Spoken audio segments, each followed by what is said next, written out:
Chapter 45:12. The Grand Mist Ancestor originally wanted to fly over and enter the meteor belt with Xiao Hua and the others. However, when he saw Shu Ji spurting out immortal spiritual energy and activating the astrolabe, he stopped in the distance. It was only when Xiao Hua and the others flew in that he quickly flew over. He looked at the backs of the three people and thought to himself, although this person looks a little unfamiliar, the way he activates the astrolabe is exactly the same as that person. If I'm not mistaken, it's him. Since he's still alive, why didn't he save me? This kind of senior, it's fine if I don't recognize him. With that thought, the Grand Mist Ancestor waved his fat monk robe. Two balls of black and white air flew out and turned into thousands of thin threads in the meteor belt. These thin threads seemed to have intelligence and were rapidly drawn into the turbulent flow of the realm. They were either torn apart or moved against the flow. In just a moment, the turbulent flow that was invisible to the naked eye and divine sense was clearly revealed to the Grand Mist Ancestor. He watched as the black and white threads spread further and gradually covered the space fragments within a dozen li. The black and white threads were indeed effective. Wherever there was a dead end, the black and white threads would cut off randomly. Wherever there was a way out, the threads would rapidly extend and reveal the path of light. Seeing this, the Grand Mist Ancestor smiled proudly. This old man has the yin-yang illustration manual. In this star-moon palace, there's nothing that can stop me. With that said, the Grand Mist Ancestor's figure flickered as he stepped onto the black and white thread. The black and white thread immediately turned into a cloud that carried him towards the nearest light path. When the Grand Mist Ancestor's figure gradually shrank, the figures of the scholarly cultivators and the great monsters of the demon race appeared. Xiao Hua followed Fairy Xingyu and flew along the Pillar of Stars.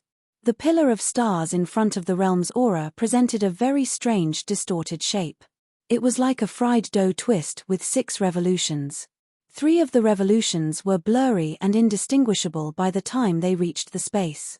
The remaining 3 were crooked as they probed into the space's brilliance. As for the Pillar of Stars, it was destroyed by the realm's aura. In front of the 2 was Shu Ji.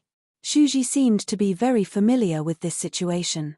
Without any hesitation, not only did he fly with the Pillar of Stars, he also spun with the Pillar of Stars.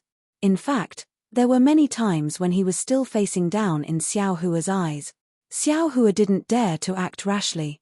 His entire body followed the rotation of the star pillar. He didn't dare to be careless at all. After circling around a few times, Xiao Hua suddenly heard a rumbling sound beside his ears. In a flash, the hexagonal spatial fragment that wasn't too far from him suddenly appeared in front of him. The hexagonal fragment had already disappeared, and what entered his eyes was only an enormous light shadow. This light shadow was like a huge dome of heaven, covering the entire space. Moreover, under this dome of heaven, there were several kinds of indescribable auras. These auras interweaved together, blocking the light shadow. However, within the light and shadow, the star pillar had already pierced into the light and shadow, and a series of phantoms that resembled doors appeared in the light and shadow. At this time, Shu Ji had already stopped. His hands moved slightly, and streaks of water-blue thunderbolts appeared like horned dragons, slowly rolling up and down his body. Fairy Xingyu's face was also solemn. She raised her hand slightly, put away the astrolabe, and took out a magic weapon that looked like a crescent moon. The soft armor on her body also emitted starlight, and a faintly discernible restriction protected her body. Xiao Hua. Shu Ji called out without turning his head. Take out your magic weapon. I don't know what kind of space is inside this spatial fragment, and I don't know which realm this fragment came from. Yes. As Xiao Hua spoke, he took out the Teng Jiao shears from his bosom. Under the urging of his magic power, the entire Teng Jiao shears emitted a dazzling golden light. Seeing this dazzling golden light swimming in Xiao Hua's hand like a dragon, Fairy Xingyu couldn't help but exclaim, "What a treasure! Xiao Hua, I really didn't expect you to have a capital spiritual treasure. It's a pity that this capital spiritual treasure is somewhat incomplete. I was lucky," Xiao Hua said with a smile. "I snatched it from the Xiaoyu continent. That person took half of it that day, and I don't know where the other half is. It's good that you can use it." Shu Ji didn't say much. He watched as the shadow of the star pillar crashed into the space gradually solidified. He shouted, "Xingyue, Xiaohua, let's rush in." "Okay." Fairy Xingyu and Xiaohua shouted in unison, urging their figures to rush toward the shadow of the door at the same time. Boom! Just as Xiaohua rushed into the light shadow, he felt that his surroundings were surrounded by clouds and mist, followed by the sound of thunder. Bolts of heavenly lightning fell on top of his head like the Milky Way spilling out. Moreover, there was an inexplicable pressure on Xiaohua's body. This pressure was so great that it felt as if the whole world was pressing down on his shoulders, making it difficult for him to move. However, this was nothing. The strangest thing was that in addition to the heavy pressure on Xiaohua's body, there were also tens of millions of tiny vortexes trying to drill into Xiaohua's body. A sour and painful feeling came from his body. "Chimpage." Xiaohua snorted coldly and urged his transcendent's golden body. While his body was flowing with golden light, his figure continued to expand. Swish swish. Without waiting for Xiaohua to straighten his back, two silvery white human-shaped lights that were at least 3,000 meters long appeared in front of his head. Moreover, from those lights, there was a kind of pressure that made Xiaohua feel fear. It surged towards Xiaohua like a surging tide, blocking Xiaohua's mouth and nose.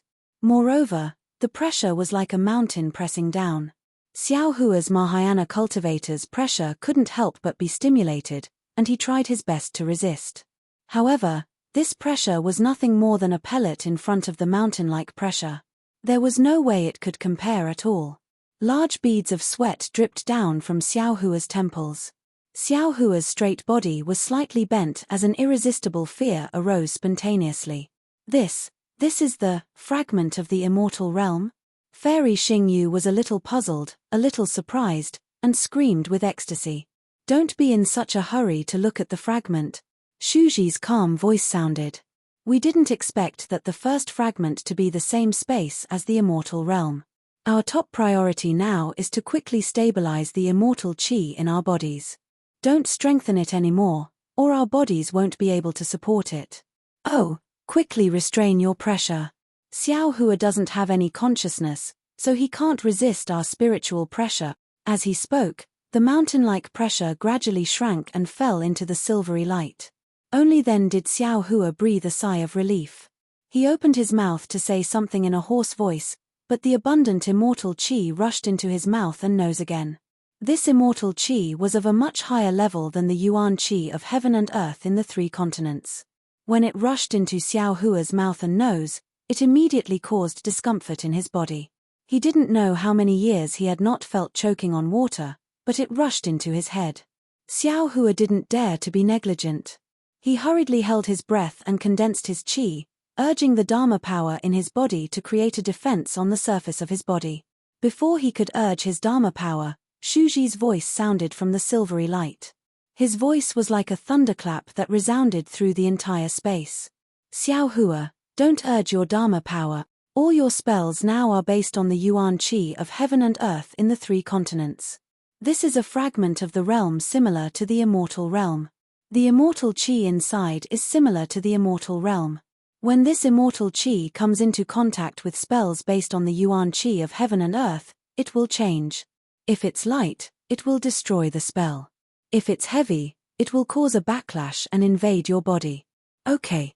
Xiaohua didn't speak and hurriedly nodded. Then, from another silvery human figure, an object that emitted the brilliance of the stars and moon flew out. Fairy Xingyu's voice also sounded from it. "Temph, I hate stingy people like you the most. I don't believe that you don't have a protective heavenly spiritual treasure. If it weren't for the fact that this is a fragment of the immortal realm and I'm afraid that your body would explode from the immortal qi, I wouldn't have bothered to give you my immortal armor." The object landed in front of Xiaohua. It was a very simple and crude star armor. This star armor was refined from some strange star stones. Between the star stones were some crystal threads that were as thin as hair. These crystal threads not only strung the star stones together, but they also flashed with traces of cold light, looking very sharp. Xiaohua took the star armor and didn't know whether to laugh or cry. After all, this was Fairy Xingyu's star armor. How could he, a male cultivator, wear it? This suspicion. He still had to avoid it. You can't activate this star armor now. Shuji's voice sounded. Put it on first. I'll activate it for you. Since Shuji didn't say anything, Xiao Hua could only obey. He threw the star armor, which fell like a fishing net. The 100 or so star stones on the star armor covered Xiao Hua's body. Xiao Hua deliberately looked at his chest. Fortunately, there weren't any extra star stones. Catcher. Hundreds of silver-white thunderbolts appeared in the silver figure that Shuji was in and gathered on every star stone on the star armor. Rumble. The star armor actually rumbled like a Dharma treasure. The 100 or so star stones turned into the shape of stars and began to rotate. The immortal chi nearby also let out a cheerful cry and crashed into the stars. In just a moment, the stars turned into pieces and the entire star armor turned into a strange armor that covered Xiao Hua's body. Once the armor was formed, the corrosion from the immortal chi disappeared immediately. The corrosion on his mouth and nose also disappeared. Xiao Hua looked at the armor that was flowing with starlight and moved his hands and feet. He frowned slightly. This was because his body didn't have any special discomfort in the ruins or the primitive continent. Why were there so many abnormalities in this fragment of the immortal realm? Catcher.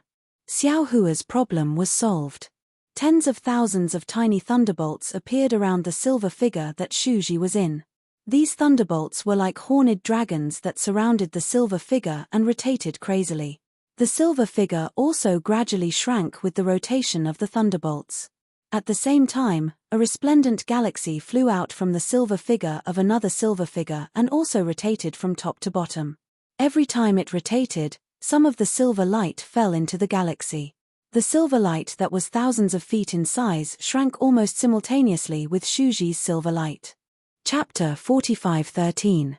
After the time it took to burn an incense stick, Shuji and Fairy Xingyu's bodies were revealed again, but this time, they were different from before. Not only were there silver scars all over their bodies, but there were also lightning and starlight flowing through these scars, as if they were trying to stop these scars from spreading.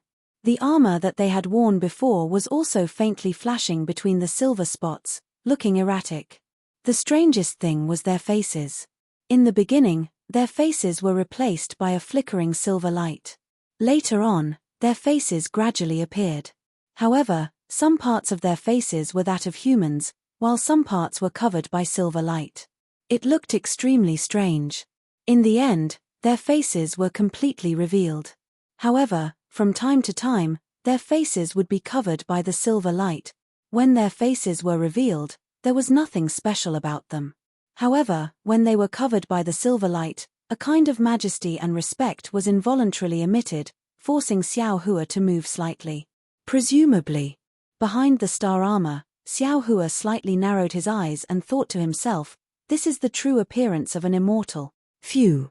Shuji let out a long breath, looking even more nervous than Xiao Hua. Fairy Xingyu raised her arm, shook it a few times, and said, this body is really tiring. The feeling of freedom just now was really good. Yes. Shuji nodded. When we were in the immortal realm, we never felt that there was anything abnormal about it. But after leaving the immortal realm, we realized the benefits of an immortal body. There's a saying in my hometown, when you're not sick, you're not sick. When you're sick, you realize the importance of health. Let's go quickly. Fairy Xingyu said with a smile. I can't wait. This time, we have to find the passage back to the immortal realm no matter what. Xiao Hua. Shuji nodded, looked at Xiao Hua, and asked, can you still adapt? It's okay for now. Xiao Hua nodded. However, I don't know what role I can play in this fragment of the immortal realm. In this fragment of the immortal realm, you're just a mortal. Fairy Xingyu said with a smile. Your magic arts, magic treasures, and other things can't be used. Even if it could be used, its effect would not be comparable to an immortal artifact. Oh, don't rashly open your Chenkuan pouch here. Be careful that the immortal spiritual energy inside your Chenkuan pouch will burst. As for your Kunlun mirror, it should be usable, but I can't guarantee that it won't be damaged if you don't refine it with immortal chi. Forget it, forget it. Xiao Hua waved his hand and said, just treat me as an idle person. With 2 real immortals following me, what do I have to be afraid of? Hee hee. Fairy Xingyue covered her mouth and giggled. Then let's make a cupboard. After saying that, Fairy Xingyu released her lingering thoughts, wanting to look into the distance. Shuji hurriedly stopped her and said, Xingyue, it's better to be careful. Don't release too many lingering thoughts. Got it. Goddess Xingyu smiled sweetly. Coincidentally, her appearance was covered by the silver light. A sweet smile seemed to pass through the space and into Xiaohua's mind. Fairy Xingyu did not release her lingering thoughts into the distance. Her figure flew slowly. Shuji waved his sleeve and covered Xiaohua's body. He said, let's go. And followed Fairy Xingyu. After flying for a while, Fairy Xingyu released her star shuttle with a wave of her hand. At this time, the star shuttle was even more majestic than before. Tens of thousands of starlight rushed into the sky and fell in all directions, like a dazzling meteor shower. However, after a while, the starlight withered and disappeared into thin air. Fairy Xingyu's face changed drastically as she looked at Shuji. Shuji frowned slightly but did not care. He raised his hand and pointed ahead. The 2 of them flew over with Xiaohua. Xiaohua looked a little absent-minded. He did not pay attention to Fairy Xingyu's star shuttle. He was puzzled by the smile that Fairy Xingyu transmitted into his mind. What are immortals? I have never seen immortals before, so I have never thought about this question. Now that these 2 exiled immortals have been here for a long time, they feel that immortals are similar to us. But today, when I really came to the fragment of the immortal world, I realized that immortals are completely different from us mortals. In Tao sect cultivation, the physical body is extremely important. It is also the foundation of becoming an immortal. Without a physical body, one cannot ascend to the immortal world. Previously, I thought that it was because the immortal spirit chi was different from the heaven and earth origin chi. If it were not for the protection of the physical body, the nascent soul would be destroyed by the immortal spirit chi. But now, it seems that if the physical body has not been cleansed by the spirit cleansing pool, it cannot withstand the immortal spirit chi. Then, how can I protect my nascent soul? Moreover, Shuji had said before that even if I lost my physical body, as long as I cultivated my scattered soul to the 9 tribulations, I would be able to grow a physical body. Naturally, I would be able to enter the spirit cleansing pool and grow a physical body. It seems that the spirit cleansing pool is the most important thing. The spirit cleansing liquid in the spirit cleansing pool. What is it? What is the difference between it and the dragon cleansing liquid in the dragon cleansing pool? Xiaohua's question could only be a question. Not to mention that he could not find any answers now. Even if he asked Shuji, Shuji would probably not answer him. However, in a short moment, he had a new question. He looked at the ground that whistled past. On the ground, there were either deep ravines or undulating mountain ranges. It seemed that everything on the ground was much larger than the 3 continents. He asked curiously, Senior, Junior has 2 questions to ask. Shuji looked ahead and answered expressionlessly. Senior said before that the so-called realm. As long as one is within it, one will not be able to see the edge. We've entered this spatial fragment, so how can we find the way out? Xiaohua asked. The spatial fragments in the meteor belt are all incomplete. They were used by people with great ability to set up defenses when the Star Moon Palace was refined in the ancient times. Once we find the location of the other incomplete part of the spatial fragment, we will be able to see the meteor belt. From there, we can fly to the other spatial fragment. Shuji answered fluently. However, he stopped at this point, as if there were some secrets that he did not say. Xiaohua nodded and asked again. Senior said that there are fragments of realms parallel to the 1,000 Demons Sacred Realm, fragments of realms parallel to the Immortal Realm, and fragments of realms parallel to the ancient times. This time, when we enter the fragment of realms parallel to the Immortal Realm, the immortal chi inside is extremely dense. Even with Junior's strength, I can't withstand it. How can the cultivators who followed Senior in the past withstand it?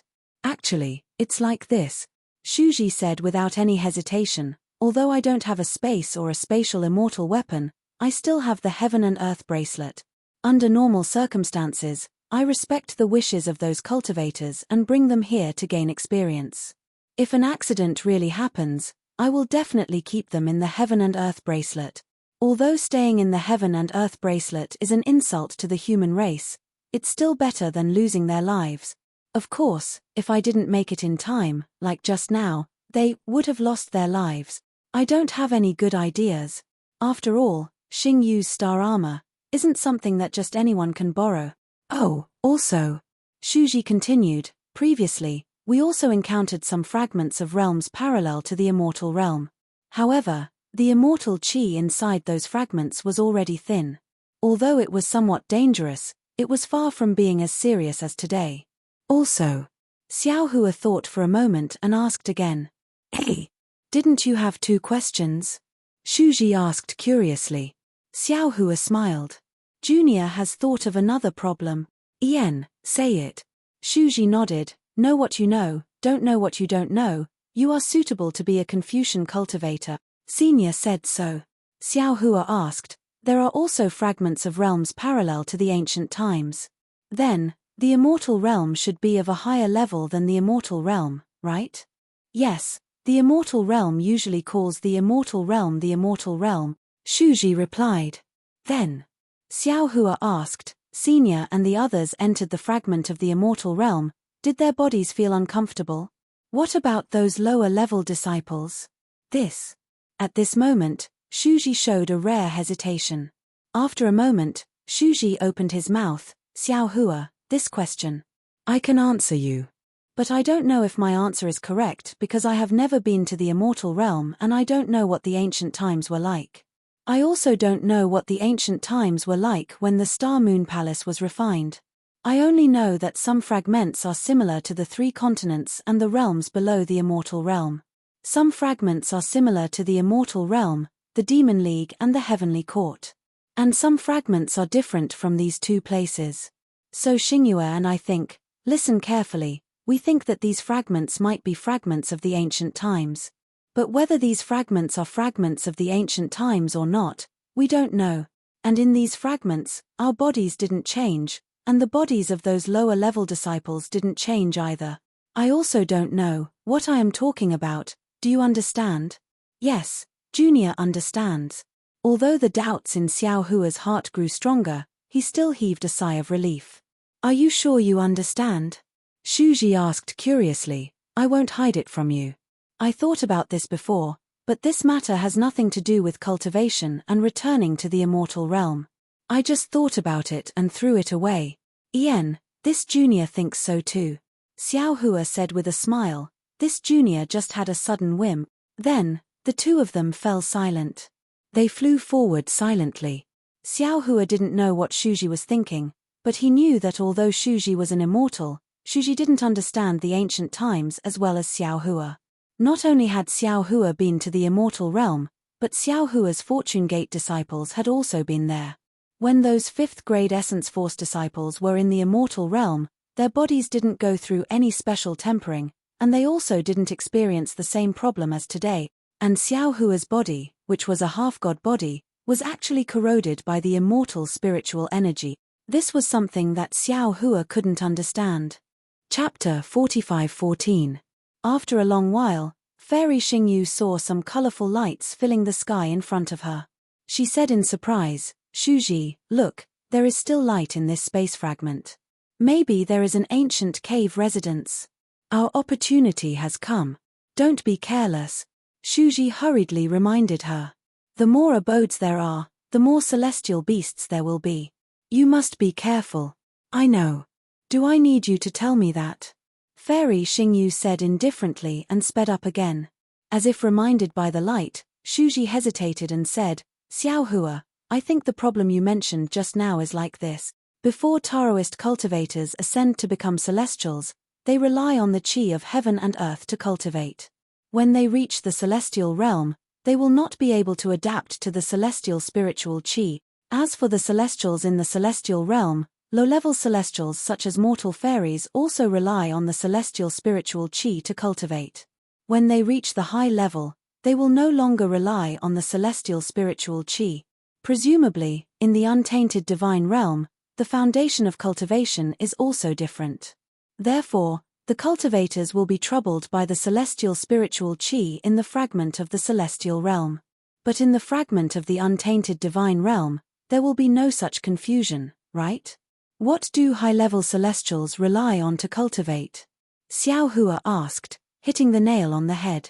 Alas, that's why I don't want to answer your question, Shuji sighed. You haven't cultivated to that level yet. It's really not good for you to know too much. After that, Shuji stopped talking and flew ahead with Xiao Hua.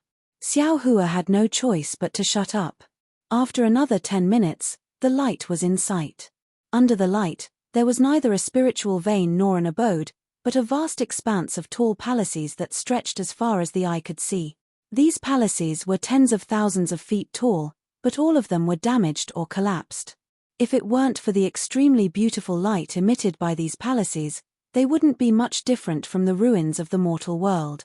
As they flew closer, Xiao Hua saw that the ground around the palaces was covered with deep cracks and deep holes. These cracks and deep holes were obviously caused by a fight. Next to these cracks, there were some broken celestial artifacts scattered around. This.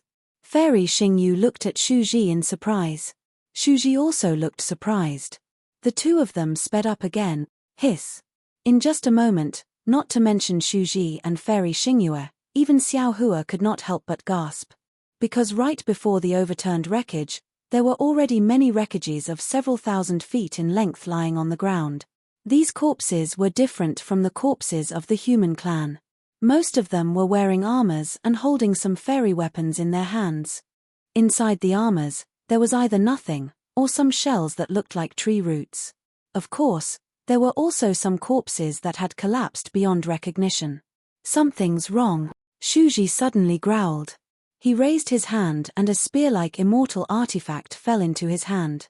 He glanced at the bottom of the immortal artifact and exclaimed, Yi Qiong Heavenly Mansion? How is this possible? Fairy Xingyu exclaimed as if she had seen a ghost. She also raised her hand and another empty armor fell into her hand. When she looked at the mark on the inside of the armor, her face was as incredulous as Shuji's. How is this possible? Then, Shuji threw Xiao Hua to the ground and said, Stay here and don't move. Remember, don't move. This is very important.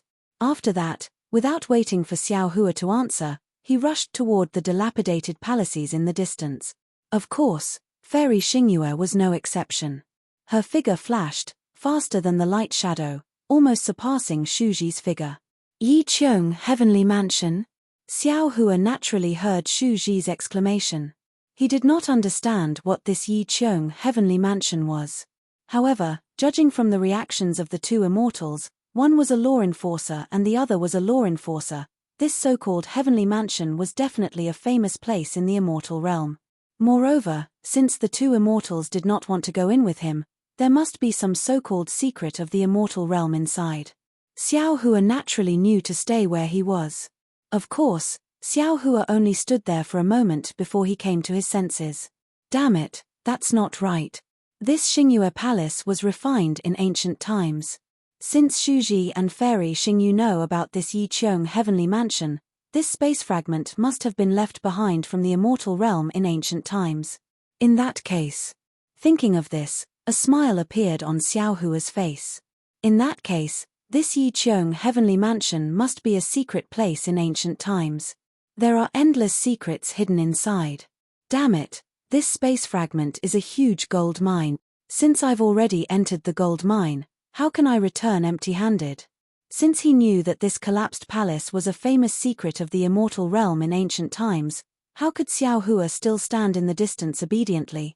He rolled his eyes and activated the flying technique of the soul cultivator.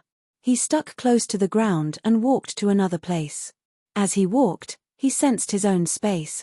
Sure enough, as Fairy Xingyu had said, he could already sense his space here. Everything in the space could be taken out.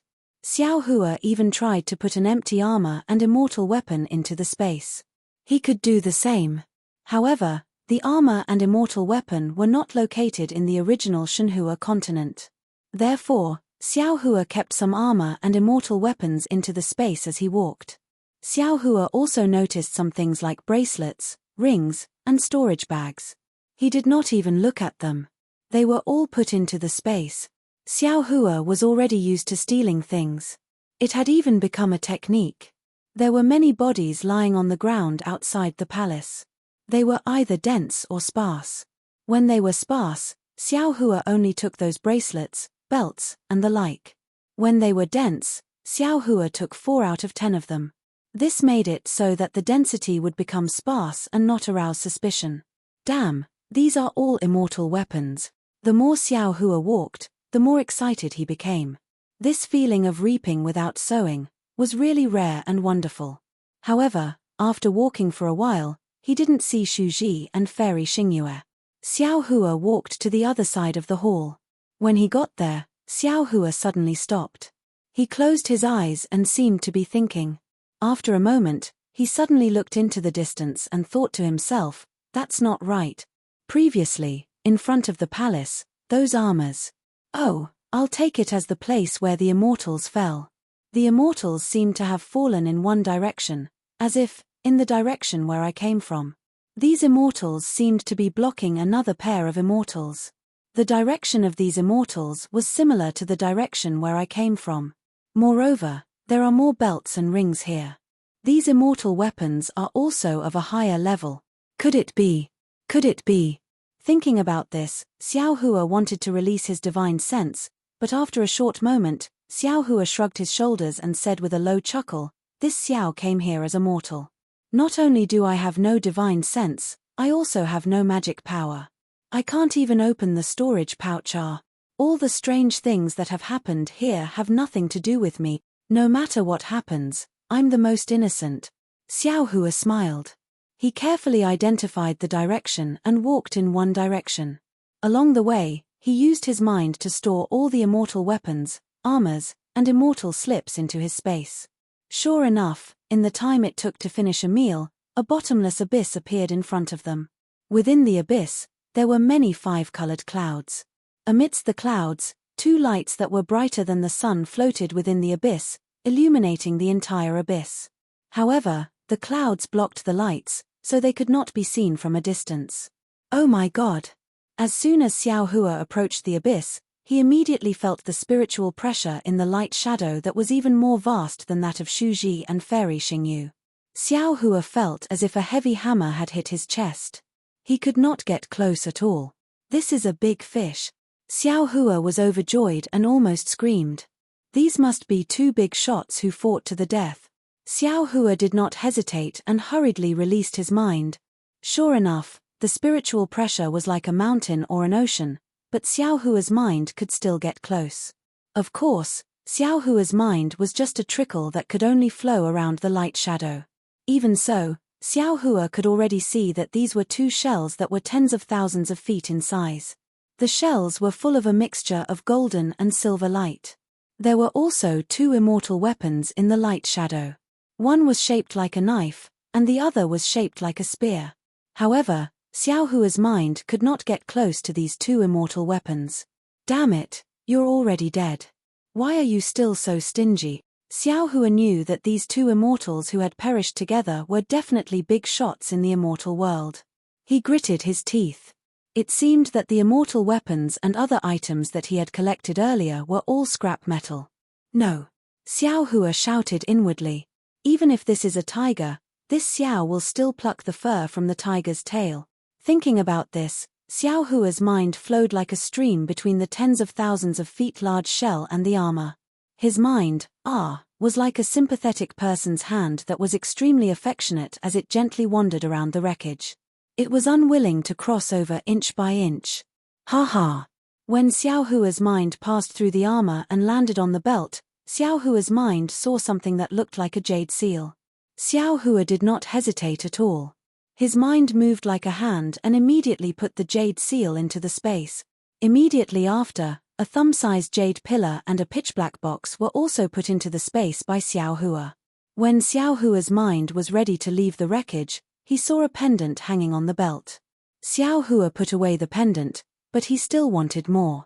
Damn it, if I'm not afraid of being discovered by Shu Ji, this belt, TSK, forget it.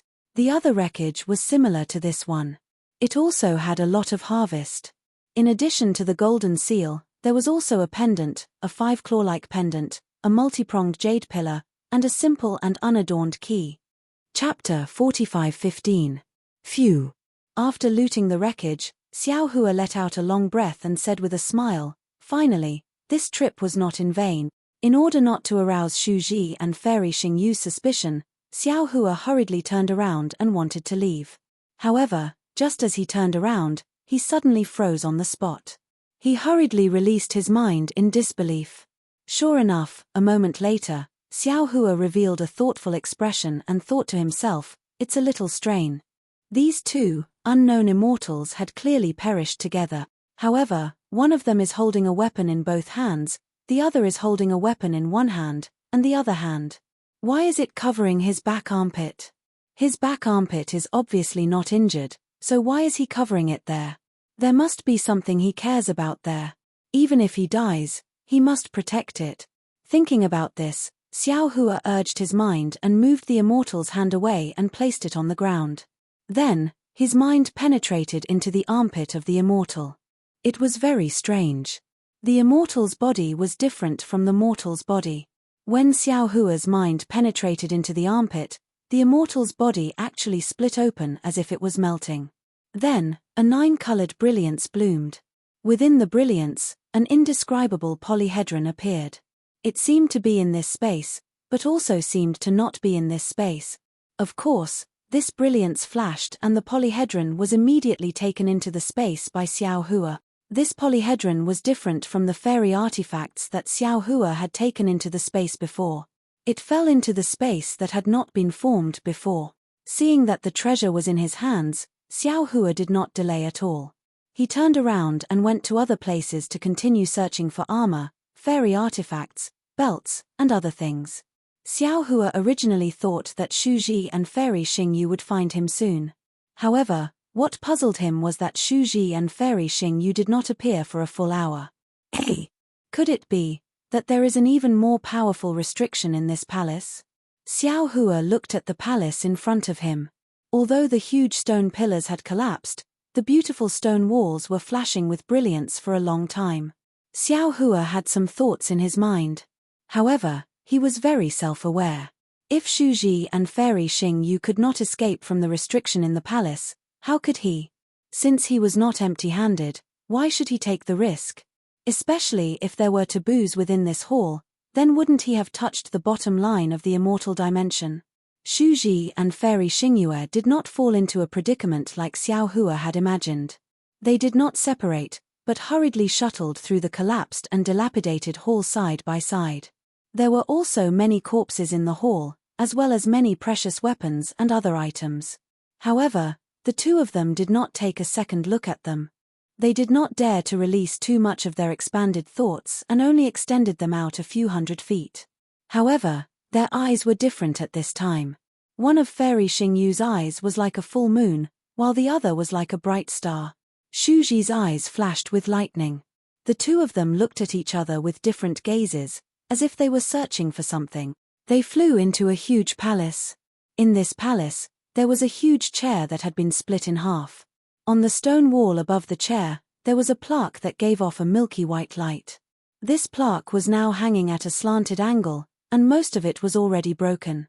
The gazes of the two landed on the signboard at the same time. Their bodies shook violently. At the same time, the silver light hidden under the armor involuntarily rushed out and wrapped around the bodies of the two. A moment later, the figures and faces of the two were once again revealed. Fairy Xingyu was shocked. She rushed to the front of the throne and wanted to take a closer look. However, before she could get close, the throne that had been split in half gave off an awe-inspiring aura, forcing Fairy Xingyu to retreat. She couldn't get close to the throne at all. Fairy Xingyu had no choice but to fly high and try her best to get close to the plaque on the stone wall. After taking a closer look, Fairy Xingyu's body stiffened. After a long while, she whispered, "How is this possible?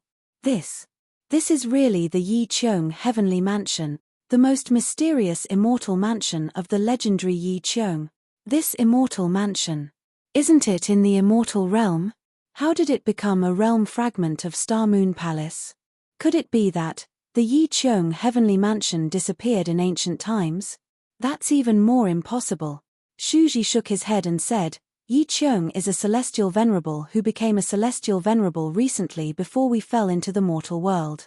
His Yi Cheong heavenly mansion only appeared in the last 20 million years. How could it have disappeared in ancient times? Unless there was another Yi Cheong heavenly mansion in ancient times, there's no other explanation for it being in Star Moon Palace. Fairy Xingyu deduced without hesitation. Shuji nodded and said, that's possible. No one can guarantee that there wasn't another Yi Cheong heavenly mansion in ancient times. But. Fairy Xingyu hesitated a few times, and her face was full of doubts. She did not say the reason for the but. There seemed to be endless hesitation in her heart. Shuji seemed to know what Fairy Xingyu wanted to say. He looked at Fairy Xingyu and opened his mouth, but in the end, he sighed and closed his mouth. Finally, Fairy Xingyu probed, Shuji, you've been following me since we entered this heavenly mansion. Are you afraid that there are restrictions in this heavenly mansion and want to protect me? Shuji shook his head and said, this heavenly mansion has been destroyed. How could there be restrictions? Moreover, the heavenly mansion is full of celestial generals who have been killed. Even if there were restrictions, I'm afraid they would have been triggered by them. However, I don't want to be separated from you because I want to protect you. At the same time, I'm also protecting myself. Alas, that's right. Fairy Xingyu also understood what Shuji meant, but she still did not want to make it clear. She sighed and said, in that case, you and I. In this heavenly mansion, we can't be separated. Yes. Shuji smiled bitterly. We'll search together and then come here. Then we'll be honest. That's the only way. Fairy Xingyu's smile became even more bitter. It seemed that if she was given another chance, she would definitely not enter this space fragment so easily. Afterwards, the two of them spent another hour walking through most of the halls. Afterwards, they did not touch any of the items or corpses in the halls, and they returned to the main hall. Looking at the throne again, Shuji said, Xingyu, I think we're in big trouble. Alas, yes. Fairy Xingyu stamped her feet in midair and said, this is indeed the mysterious Yi Cheong heavenly mansion that is widely rumored in the celestial realm. But this heavenly mansion, why would it be in the ancient Star Moon Palace? The ancient Star Moon Palace? Shuji said with a faint smile, who told you this? I'm afraid you came up with it yourself, right? Why not? Fairy Xingyu frowned and said, although we found this Star Moon Palace first. The token to open this Star Moon Palace can also be found in the 3 continents. This means that before we came, the Star Moon Palace already existed and someone had already entered. It's just that they probably didn't have your divination skills. After they came in occasionally, they couldn't find any trace of the Star Moon Palace. Even so, it doesn't mean that the Star Moon Palace existed in ancient times, nor does it mean that the space fragments in this meteor belt were refined in the Star Moon Palace in ancient time. Shuji explained, this Yi Cheong heavenly mansion is the best proof. The Yi Cheong heavenly mansion must have fallen into the Star Moon Palace within 1,000,000 years. Okay. Fairy Xingyu was impatient and waved her hand. What's the use of saying this now? Let's find the divine cultivation mirror first. The problem is, Shuji looked worried. The divine cultivation mirror is just a legend. Who knows if it really exists? Even immortal King Tu Gong has never admitted it. Shuji, do you know that there's no smoke without fire? Fairy Xingyu said, if Heavenly Venerate Yi Cheong wasn't immortal King Tu Gong's most trusted Heavenly Venerate and if he didn't steal the divine cultivation mirror, how could this legend have spread in the celestial realm? If it weren't for this legend, how could the Yi Cheong heavenly mansion disappear from the celestial realm?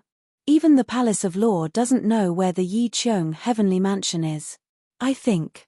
Shuji shook his head and said, it's better if we don't look for it. How about we pretend that we never came here at all? How is that possible? Fairy Xingyu smiled bitterly and shook her head. From the moment we saw the Yi Cheong heavenly mansion, it was already difficult for us to escape from this strange vortex in the celestial realm.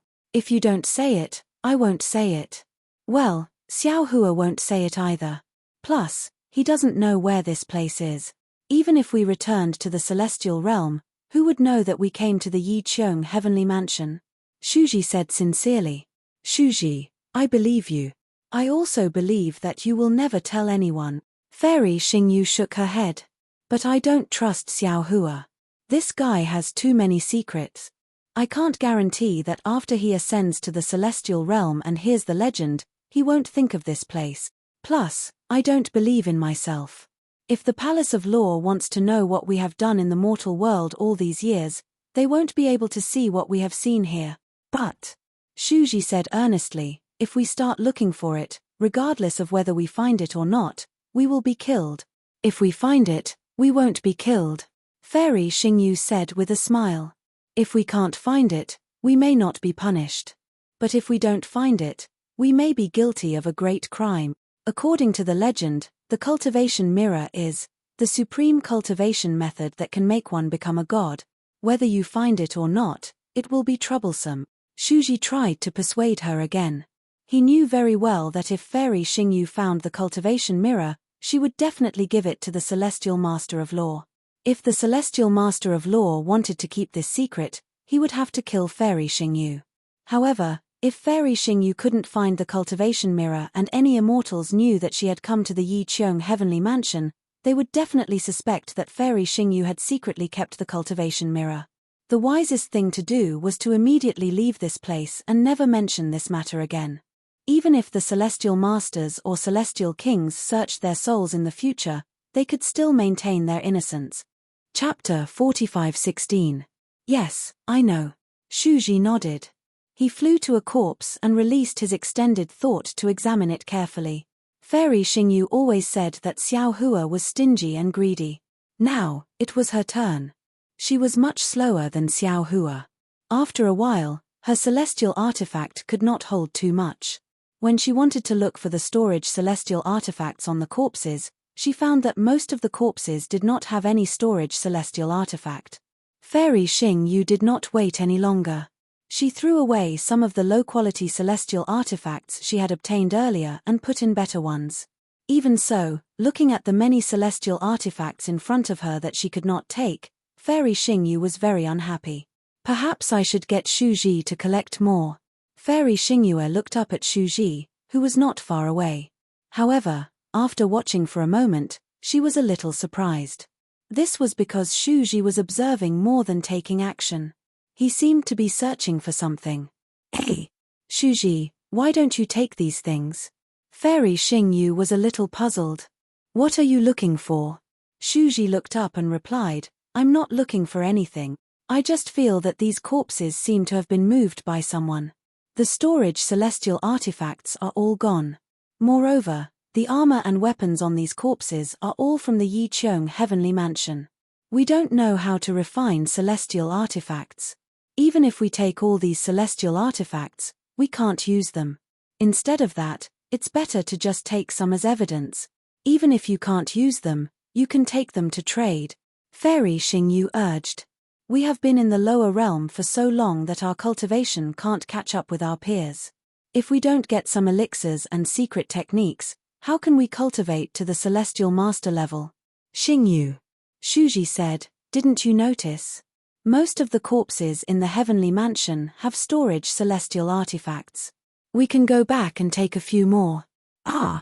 Fairy Xingyu blushed and said in a low voice, at that time, I was shocked and wanted to find the truth about the Yi Qiong heavenly mansion.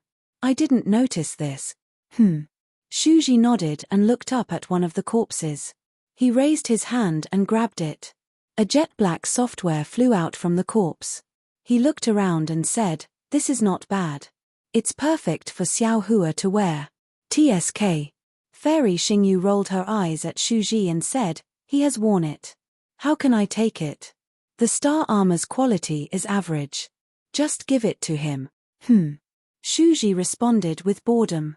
He was about to lower his head to search again when suddenly, several thoughts that were very similar to Yang Nian's came from afar like a gust of wind. They swept across the abyss, the corpses, and landed on Shuji and Fairy Xingyu. That will was incomparably cold, filled with bloodlust and brutality. When it landed on the two of them, silver light immediately erupted. Ying. Ying Yan. Shuji was the first to sense it. His expression changed drastically as he exclaimed, "There's actually an immortal beast here?" Fairy Xingyue's face was also pale. She moved her body and said, "Of course there will be immortal beast. But immortal beasts with telepathy, how can we resist them? Let's go." Ayo, Xiao Hua. Shuji hurriedly followed Fairy Xingyue and flew into the divine palace. However, after flying for a while, he realized something. Xiao Hua is still outside the divine palace. "This little guy," Fairy Xingyue said angrily, "why didn't he wait in place? Why did he run?" With that, the two of them moved like lightning in the direction of Xiao Hua. The yin yang that fell on them was still like the wind, closing in on them step by step. Xiao Hua was easy to find. Following the footprints he left behind earlier, Shuji only flew for half a cup of tea's time before he saw the high slope filled with corpses in front of him. Xiao Hua was holding a rod-shaped immortal tool that was several hundred zhong in size in his hand. He was clumsily climbing up, wanting to climb up the high slope. However, some immortal tools on the high slope were in a mess. Xiao Hua accidentally fell into a huge armor. Xiao Hua. Shuji was both angry and amused. Before he could get close, he shouted, "Come back quickly. There are immortal beasts around the divine palace." "Ayo, senior." Hearing Shuji's voice, Xiao Hua hurriedly turned around and waved the immortal weapon. "Look, what did I find? This immortal weapon is just right for me." "Idiot!" Fairy Xingyue shouted, "How can you touch the immortal weapon here? Why don't you put it down quickly?" Xiao Hua was stunned and asked curiously, "Senior, didn't you say there were immortal beasts? Wouldn't it be better for me to have one for self-defense? Why do you want me to put it down?" As he spoke, Shuji had already flown close. Without saying a word, he raised his hand and pointed a finger. A bolt of lightning fell on the immortal artifact, causing it to shrink abruptly. Then, he waved his sleeve and was about to take Xiao Hua away. However, even though the immortal artifact in Xiao Hua's hand had shrunk, it was still incomparably heavy. Shuji's figure was pulled down while Xiao Hua's figure only flew up a few feet. "Throw it away quickly," Fairy Xingyue said anxiously. "The immortal beasts are coming soon. We have to hide in the divine palace quickly. If you take this immortal weapon, Shuji can't fly quickly." "No." Xiao Hua refused without hesitation. He held the immortal weapon in his arms and said, "Without this immortal weapon, I am powerless. With this immortal weapon, I can resist the immortal beast." "You! Who do you think you are?" Fairy Xingyue was furious. She raised her hand and a ray of starlight was about to strike down. She shouted, "Do you think this immortal beast is one of the 6 great sages of the 1,000 demons sacred realm?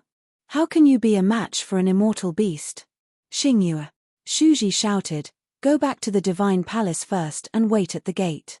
I will fly back with Xiao Hua." "You!" Fairy Xingyue was a little flustered and exasperated. She really didn't understand why Shuji indulged Xiao Hua so much. In her eyes, Xiao Hua was just a mortal. Even if he had an immortal weapon, he couldn't be a match for an immortal beast. Fairy Xingyue stomped her feet and turned around to fly away.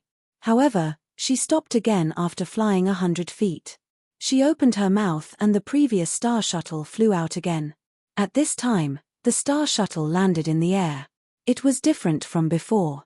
Layers of immortal spirit chi swarmed into it and the entire star shuttle emitted a dreamy glow. In the air thousands of feet around the star shuttle, besides the immortal spirit chi, there was also a kind of frost-like cold air. Xiao Hua thought that Fairy Xingyue was controlling the star shuttle to fly him and Shuji. Unexpectedly, Fairy Xingyue raised her hand and pointed at the star shuttle. The star shuttle slowly rotated and hundreds of starlight rays emerged from the front of the star shuttle, piercing straight into the air. Fairy Xingyue turned her head and shouted, "Quick, I hope we can rush back to the divine palace before the immortal beast flies over." "Go!" Shuji no longer waved his sleeve. Instead, he waved his hand. A bolt of lightning descended and sealed the space around Xiao Hua. Then, with a loud roar, he grabbed the immortal artifact along with Xiao Hua. His figure descended and flew towards the gate of the heavenly sanctum. Flying with Xiao Hua and the immortal weapon was obviously a little too much for Shu Ji. Big drops of sweat rolled down Shu Ji's forehead and the silver light under the armor rushed out several times. Xiao Hua was also in a dilemma.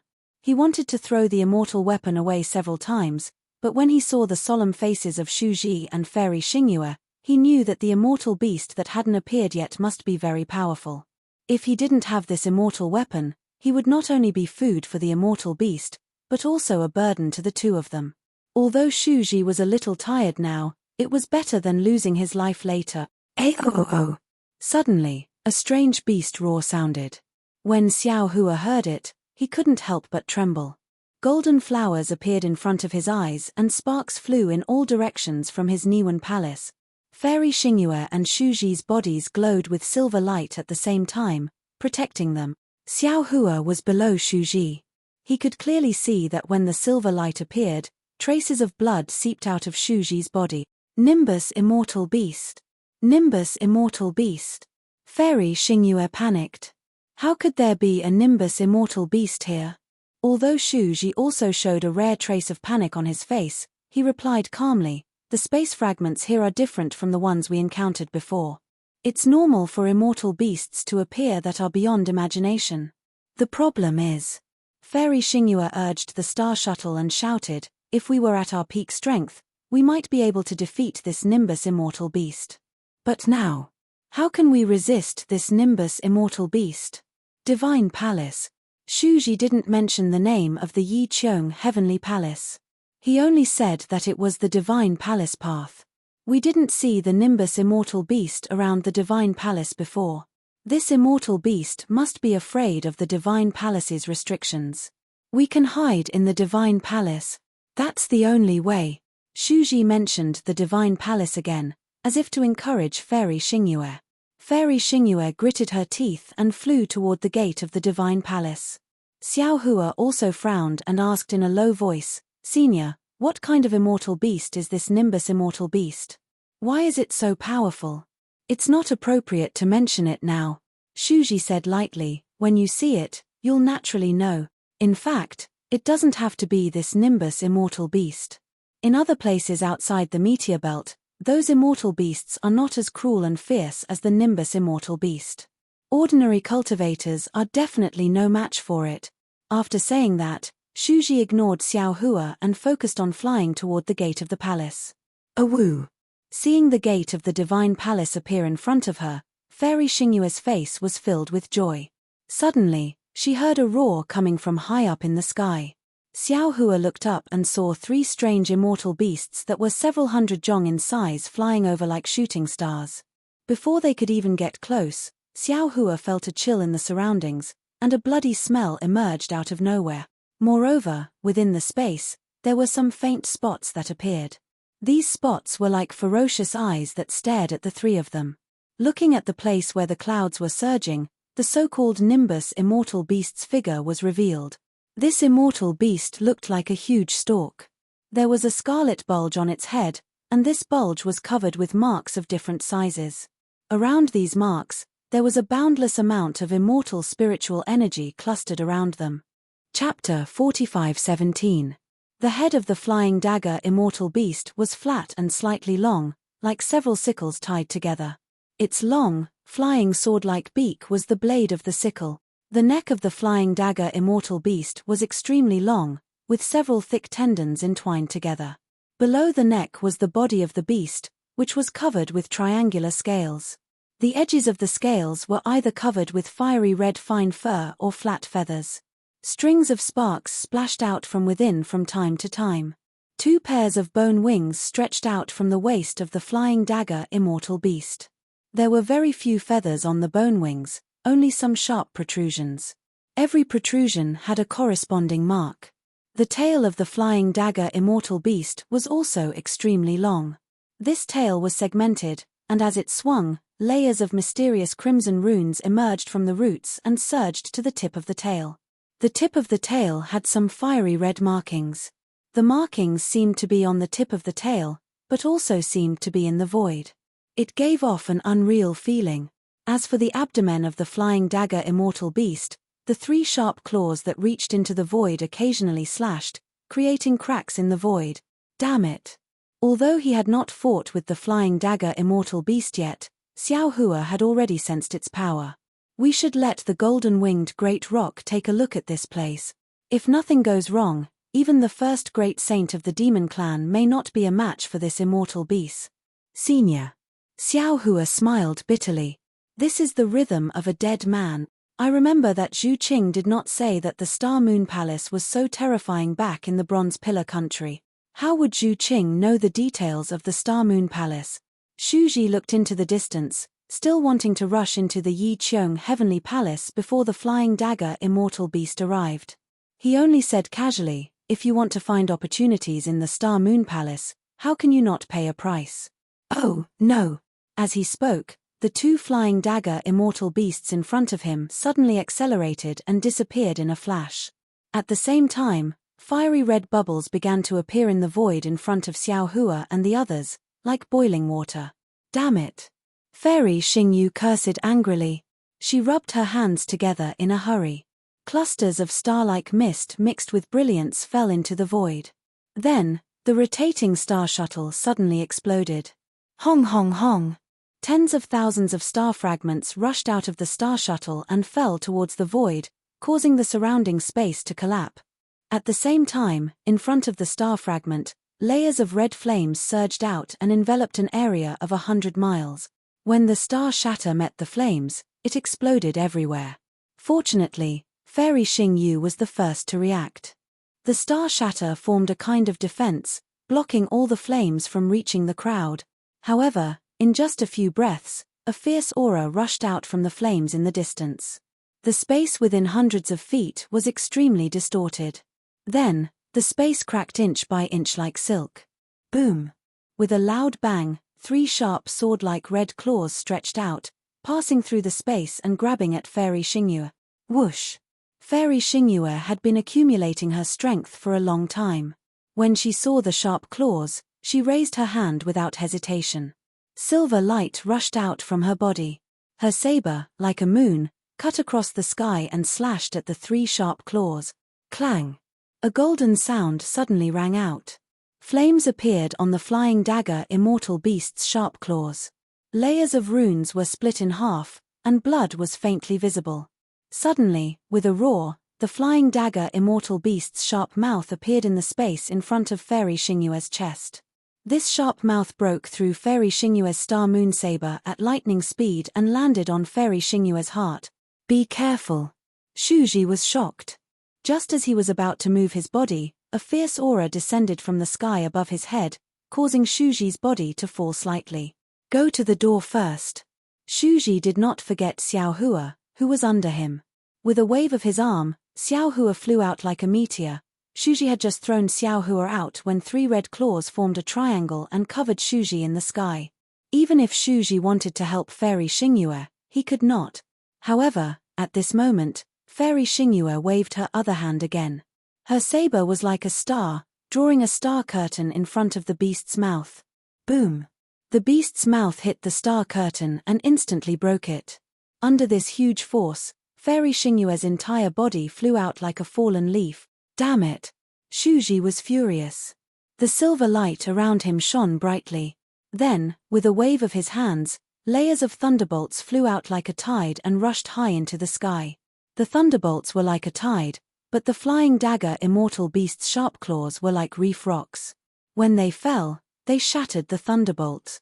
The moment the thunderbolts blocked the flying dagger immortal beast, a dazzling thunderbolt flashed between Xu Ji's eyebrows. Waves of thunderbolts flashed like spikes from within. When the ripples fell into the sky, the entire sky collapsed.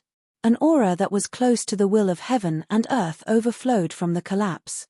As Xu Ji grabbed between his eyebrows, a light as bright as a star appeared in his hand.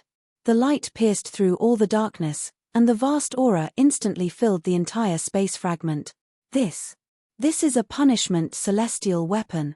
Even though Xiao Hua had already slowed down in midair and was about to descend, he could still easily identify the origin of the immortal artifact in Xu Ji's hand when the powerful aura of justice, fairness, and justice rushed past him. He could not help but groan and look up at Shu Ji. In the light and shadow, a punishment celestial weapon that looked like a spear appeared. The spear looked like it was only 8 feet long, but the light and shadow vaguely seemed to be submerged in the void. Endless thunderbolts appeared in the spear, and thousands of thunderbolts that revealed supreme majesty overflowed on the surface of the spear. Shu Ji held the spear, and without any hesitation, he stabbed it toward the top of his head. Where the spear landed, the entire space was pierced, and the space within 100 miles was also transparent. In this transparent space, another flying dagger immortal beast could be seen, and a terrifying expression appeared on its ferocious face. However, the punishment celestial weapon only pierced a few feet. Ka. A burst of ear-piercing cracking sounds came from Shu Ji's body. The armor on Shu Ji's body broke, and pieces of flesh burst out from the armor. Even the space between Shu Ji's eyebrows had a bloodstain that looked like a thunderbolt. In the bloodstain, white bones could be seen. Chimpage. Shu Ji coldly snorted, and his hand that was controlling the punishment celestial weapon did not stop.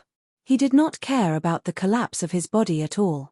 He wanted to kill the flying dagger immortal beast before he was powerless. Unfortunately, wishes were always beautiful, and the things in the world would never change because of true feelings. The punishment celestial weapon only pierced another 10 feet before the thunderbolts around it were gradually extinguished. The soaring aura was also contained within the spear. What was special was that the spear rapidly shrank until it was less than a few inches long, and it automatically fell between Shu Ji's eyebrows. Aogg. The flying dagger immortal beast that almost died in the punishment celestial weapon suddenly let out a roar. It didn't escape, but it charged out from the void toward Shu Ji. Shu Ji hurriedly waved his hand and a spear-like celestial weapon appeared in his hand. Woo! He stabbed at the flying dagger immortal beast. Shu Ji rarely showed his skills, but this spear was amazing. Although the celestial weapon didn't have much celestial spiritual energy, it still dodged the flying dagger immortal beast's attack and stabbed into the flying dagger immortal beast's body from a strange angle. Boom! The flying dagger immortal beast roared angrily. Thousands of flames appeared on its scales and instantly wrapped around the celestial weapon.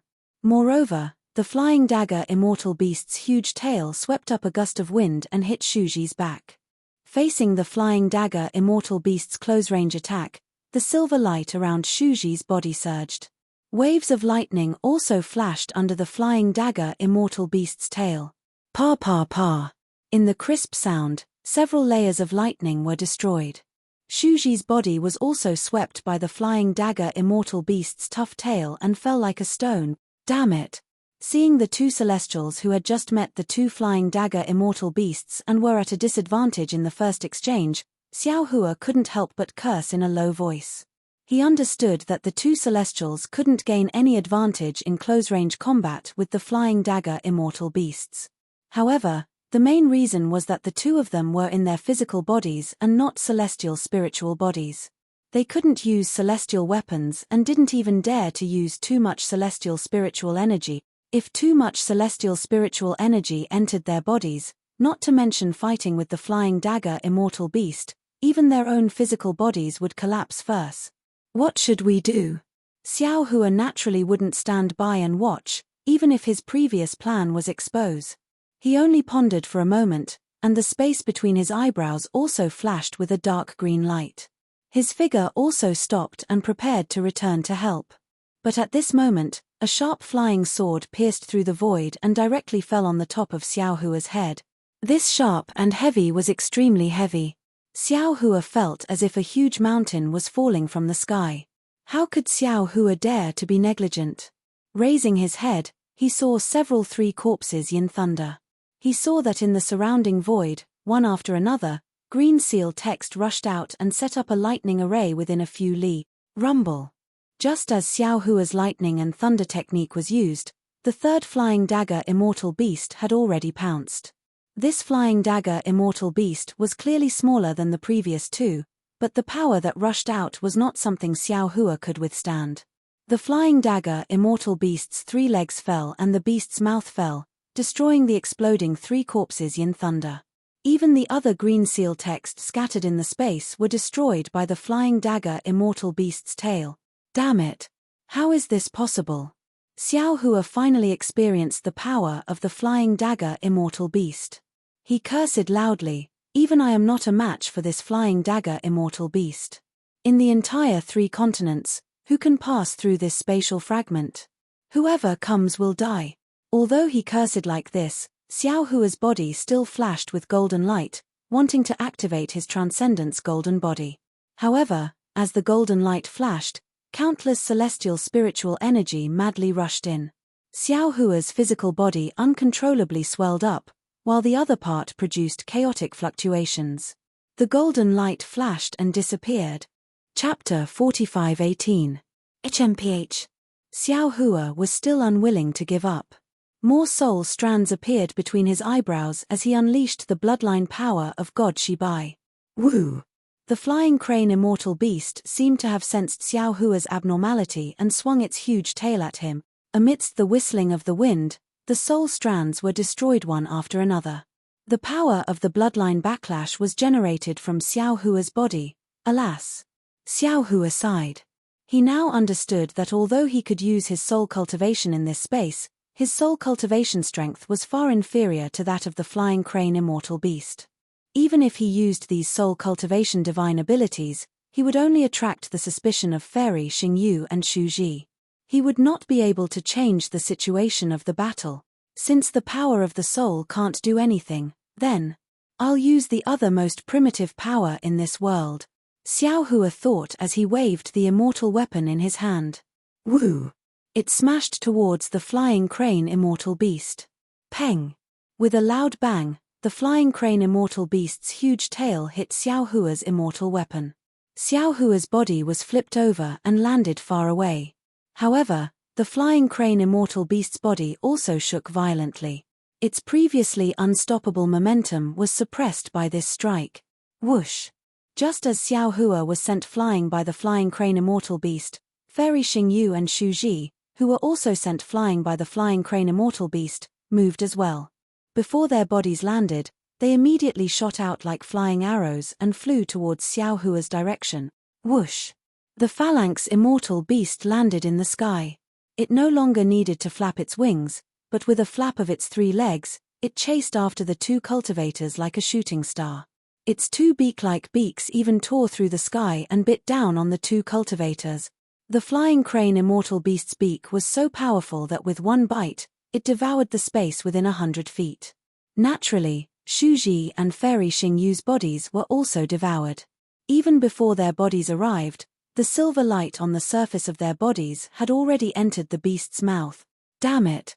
Fairy Xingyu panicked.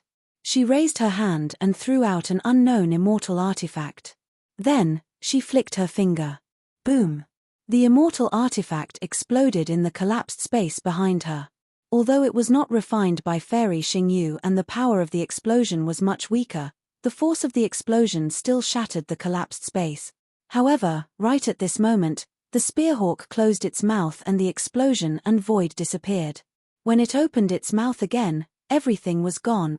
This is the power of the flying crane immortal beast. Fairy Xingyu was also shocked. She thought to herself, I'm afraid that it's really as recorded in the ancient books of the Palace of Justice. Only the energy-gathering celestial has the power to win. However, while Fairy Xingyu was still in shock, she used the previous explosion and the shockwave to fly far away. What Fairy Xingyu could think of and do, Shuji could do as well. Shuji did not wait to land. With a wave of his hand, several thunderbolts roared and rushed out. He also moved close to the ground. At this time, Shuji did not care about the collapse of his body. Silver light danced on the surface of his body like a flickering shadow. In the blink of an eye, he was more than 1,000 feet away. Woo! The flying crane immortal beast that attacked Shuji swept its tail. The entire space was filled with the explosive sound of immortal spirit chi. The space was split open by the flying crane immortal beast. Shuji didn't dare to fight anymore. He raised his hands and 2 lightning swords shot out. Although they only managed to shatter a few of the scales on the tail, Shuji had already reversed the force from the tail. Using the ingenious method of borrowing force to counteract force, he accelerated once again. Woo! Seeing that Shuji and Fairy Xingyue had dodged the two attacks and took the opportunity to escape, the two flying crane immortal beasts were furious. They spread their wings and rushed into the air. In a flash, they flew above the two people. Then, the top of the two flying crane immortal beasts' heads lit up. The red bulge suddenly shone brightly. Dozens of fist-sized flames flew out from this light and covered Shuji and Fairy Xingyue. When these dozens of flames fell into the air, immortal spirit qi immediately poured in. The flames suddenly turned into pillars of fire and fell with a loud bang, trying to imprison Shuji and Fairy Xingyue. Damn it! It's really like a tiger being bullied by a dog. Fairy Xingyue was really angry. Even if the flying crane immortal beasts were powerful, when had she ever been bullied to this extent by immortal beasts? She could not help but curse. The silver light around her was activated like a waterfall. The star blade and the moon blade in her hands swung out respectively. The saber light was like lightning, immediately splitting several pillars of fire. Even the star shuttle that was flying with Fairy Xingyue pierced into one of the pillars of fire and destroyed it. However, just as these pillars of fire were extinguished, a slightly cold flame seeped into Fairy Xingyue's silver light and quickly entered her body. Oh no! Fairy Xingyue was really anxious when she saw the flame invading her body. She did not care about destroying the pillars of fire anymore. She pointed her thumb at the top of her head. Poof! The brilliance of the stars and moon poured down like a spring, protecting her body. The brilliance rushed toward the flame, trying to extinguish it. Just as Fairy Xingyue was trying to save herself, the flying crane immortal beast's thick tail swept down from the void again, aiming for Fairy Xingyue's chest. Now that Fairy Xingyue was in danger, how could Shuji, who only had 40% of his cultivation in the immortal world, escape? The sparks that flowed out of the flying crane immortal beast's head turned into pillars of fire that trapped Shuji. Shuji waved the lightning in his hand and destroyed several pillars of fire in front of him. Suddenly, he realized that the flame was like flowing water, following the lightning in his hand and invading his body. Shuji did not hesitate at all. With one hand like a knife, he cut off his other hand from his body. At the same time, he opened his mouth and a thunder talisman surrounded by lightning was about to spit out. However, the flying crane immortal beast's 3 legs fell from 3 directions. Shuji did not know how many of them his thunder talisman could block. At this critical moment, the cries of the flying kite immortal beasts rang out once more. 2 even larger flying kite immortal beasts descended from the sky above the blazing sky palace. Damn it! Shuji and Fairy Xingyue were shrouded in the shadows of the flying crane immortal beasts. It was as if the shadow of death had fallen. Both of them were disheartened. However, just as the two of them looked at each other with despair in their eyes, a strange sound rang out again. Ga ga ga! Shuji and Fairy Xingyue were stunned. When they looked above them again, they were ecstatic. This was because the next 2 flying crane immortal beasts' legs did not land on Shuji and Fairy Xingyue, but on the backs of the first 2 flying crane immortal beasts. The 2 flying crane immortal beasts, who were determined to kill Shuji and Fairy Xingyue, did not dare to kill them. They spread their wings and swung their tails high into the sky, crushing the space within a few hundred feet to meet the 6 sharp claws. The sharp claws collided with the tails. Amidst the roar, the 2 smaller flying crane immortal beasts tumbled violently in the air. The larger flying crane immortal beast showed no mercy. Its sharp claws danced and grabbed the 2 smaller flying crane immortal beasts' backs, instantly tearing off some of their scales. The 2 smaller flying crane immortal beasts also swung their claws while tumbling, waiting for an opportunity to counterattack. Damn it, this is what it means to meet a worthy opponent. You guys have a good fight. Of course, Shuji and Fairy Xingyue did not think that the 2 flying crane immortal beasts had come to save them. However, at this moment, their eyes were filled with ecstasy. They looked at each other and muttered to themselves. Then, they sneaked past the pillars of fire that had not yet been extinguished and flew toward Xiaohua. Ow! The 2 smaller flying crane immortal beasts were no match for the flying crane immortal beast. After a few rounds, they were already drenched in blood. One of them could not help but cry out in a low voice. While Xiao Hua was sent flying by the flying crane immortal beast, the flying crane immortal beast was also blocked in midair. The flying crane immortal beast was stunned at first, then its bestial nature erupted. Its wings flapped crazily, and 3 sharp claws slammed down like rain, wanting to slap Xiao Hua, this little thing, to death. Seeing that the flying crane immortal beast did not activate its flames and only used its sharp claws, Xiao Hua was overjoyed. He waved his immortal weapon with both hands and used the ethereal steps. He used the sky-piercing staff technique to fight the flying crane immortal beast. Although Xiao Hua was powerful now and was not restricted by the 9 levels of essence force of the 3 continents in this space fragment, he could not be compared to the essence-gathering immortal that Fairy Xingyue had imagined. After fighting with the flying crane immortal beast's sharp claws for a while, he already felt weak and numb. The flying crane immortal beast took advantage of the chaos and swung its claws at Xiao Hua's body. Xiao Hua's body, which was incomparably tough in the 1000 Demons Sacred Realm, was as weak as mud under the flying crane immortal beast's claws. Several bloody marks instantly appeared.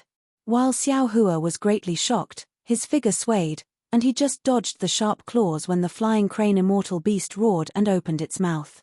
The space above Xiao Hua's head was swallowed up, and an extremely powerful suction force enveloped Xiao Hua along with the ground. Seeing that the ground nearby was about to be torn apart, some corpses on the ground were being sucked in, and even some immortal weapons were being swallowed by the flying crane immortal beast. Xiao Hua was quick-witted. He waved the immortal weapon in his hand and picked up the armor, immortal weapons, and other items within a radius of several hundred feet. He swept them into the flying crane immortal beast's mouth and used the momentum to escape into the distance. Boom boom! The flying crane immortal beast's suction force was very powerful. The armor and other items that fell into the beast's mouth all exploded. However, the explosions were like fireworks, and even though Xiao Hua tried his best to escape, he still couldn't escape the range of the flying crane immortal beast's suction force. Bang! Bang! Bang! Xiao Hua's face went pale, and in his panic, he circulated his soul technique once more, causing string after string of 3-corpse yin lightning to appear behind him. Unfortunately, even an immortal artifact was unable to cause any waves in the mouth of the Skyhawk, so what effect could these top-grade Dharma techniques of the cultivation world have? The 3 corpses yin lightning only stopped the flying crane immortal beast for a moment before the beast's mouth came down again. What made Xiao Hua most sullen was that one of the flying crane immortal beast's claws had reached his back at some point. Rip! Not only did it tear apart Xiao Hua's star armor and Daoist robe, it also knocked Xiao Hua to the ground. His body rolled on the ground, and the Grand Ascension stage human race's face was completely swept away. Chapter 45:19. At this point, Xiao Hua could no longer consider hiding anything. His mind was about to enter the space, ready to summon Daoist Witch, Celestial Being, and the others to fight. It was also at this moment, rumble. Huge thunderbolts surged over like a flood. Swish swish swish. After the thunderbolts, the light pillars of stars and moons also crazily bombarded. The pillars of lightning, starlight, and moonlight all entered the mouth of the flying crane immortal beast, temporarily dispersing the enormous devouring power. Roar! The flying phalanx immortal beast was furious. It raised its head and let out a long howl. Its angry gaze shifted away from Xiao Hua's body, which was rolling like a pellet, and looked behind it. In the sky, Shuji and Fairy Xingyu had quietly arrived. They each used their immortal spiritual power to save Xiao Hua. The flying crane immortal beast spread its wings, and the entire space was filled with crimson flames. The bulge on its forehead was also flashing with brilliance. Fairy Xingyu secretly complained, while Shuji roared, "Xingyu, you and I split up. I will lead the flying crane immortal beast to another place. You take Xiao Hua and rush into the Heaven's Palace." Fairy Xingyu gritted her teeth and said, "All right, be careful." Just as Shuji was about to fly up, another anxious roar came from behind Shuji and Fairy Xingyu. The flying crane immortal beast that was pouncing towards Shuji and Fairy Xingyu was startled and looked up into the distance. Shuji saw this and hurriedly descended, quietly hiding beside a corpse. Fairy Xingyu also slowly descended. Sure enough, before Fairy Xingyu could hide herself, the flying crane immortal beast roared and flapped its wings, flying towards the battle in the distance. Let's go. Shuji saw that the flying crane immortal beast had just flown away, and his figure immediately moved, rushing towards Xiao Hua like a wisp of smoke. At this moment, Xiao Hua was in an extremely sorry state. The bronze-colored skin on his back was exposed. Streaks of blood seemed to be facing outwards. Although there was no blood seeping out, the wounds were slowly wriggling and couldn't heal very quickly. Looking at Xiao Hua's body, he was stained with some mud. Although he was holding an immortal artifact in his hand, his arm was still slightly trembling. Clearly, he had used too much strength. Shuji flew over his head, and without even looking at him, he grabbed him with his big hand. His figure fell rapidly again, and his flying speed also decreased. Damn it, what do I need that piece of junk for? Fairy Xingyu, who had originally been following Shuji, overtook him all of a sudden. She looked at the immortal weapon Xiao Hua was talking about and said in a low voice, "Even if you have it, you are no match for the winged crane immortal beast." Big sister. Xiao Hua laughed bitterly and said, "With this, I might not be able to defeat the flying crane immortal beast, but I can at least preserve my life. If you don't have it, you can only collect my corpse. Quick." Shuji had been paying attention to what was behind him. At this moment, he urged loudly, "Xingyue, don't say any more. The flying crane immortal beast has already noticed that we have left." Hearing this, Fairy Xingyu naturally turned her head back. Sure enough, with the addition of the last Nimbus immortal beast, the situation of the battle immediately became complicated. In just a moment, the two larger Nimbus immortal beasts were also injured by the three Nimbus immortal beasts. They had no choice but to slow down their attacks. Now that the battle had slowed down, the phalanx immortal beasts thought of their prey and looked at Shuji and the others. "I'll help you." Fairy Xingyu did not dare to be negligent. She raised her hand and waved it, and a huge hand of stars and moon fell. Together with Shuji, she grabbed Xiao Hua and rushed to the gate of the Heaven's Mansion with Xiao Hua. Ow! Seeing that their prey was escaping, the two larger Nimbus immortal beasts spread their wings and pounced at Shuji and the others with a roar. Boom! Unfortunately, before they could fly more than 300 meters, the three smaller Nimbus immortal beasts were even faster. They fell from the top of the two Nimbus immortal beasts' heads and smashed their tails mercilessly on the necks of the two Nimbus immortal beast. The two Nimbus immortal beasts were furious.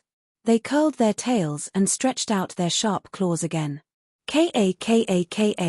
With an ear-piercing sound, another Nimbus immortal beast's scales were torn and fell. In an instant, the 5 Nimbus immortal beasts were fighting again. Phew! Xiao Hua was taken to the gate of the Heaven's Mansion by the two immortals. When he turned around and saw the 5 Nimbus immortal beasts fighting, he could not help but let out a long sigh of relief. He could not help but cry out, "Damn it, this kind of space fragment. No cultivator on the 3 continents can walk out alive, right?" "Of course," Fairy Xingyu sneered. "Even we have to suffer under the sharp claws of the Nimbus immortal beasts. How can others leave alive?" Shuji also said with lingering fear, "I guess, this is also the reason why the Star Moon Palace disappeared from the 3 continent. Fairy Xingyu nodded. "I was also surprised earlier. Since the 3 continents have tokens to enter and exit the Star Moon Palace, there is no reason why there is no news about the Star Moon Palace. I guess the cultivators who entered the Star Moon Palace in the past were unlucky enough to encounter these Nimbus immortal beasts. Or maybe there are other Nimbus immortal beasts that are even more powerful. They were all wiped out here, leaving no clues behind. Oh, no. Quick." She had only said a few words when the battle between the 5 Nimbus immortal beasts came to an end. Another Nimbus immortal beast rushed out of the battle and pounced on Shuji and the others. At this time, Shuji and the others were only a few hundred meters away from the Yiqiong Heavenly Mansion. "Let's fight."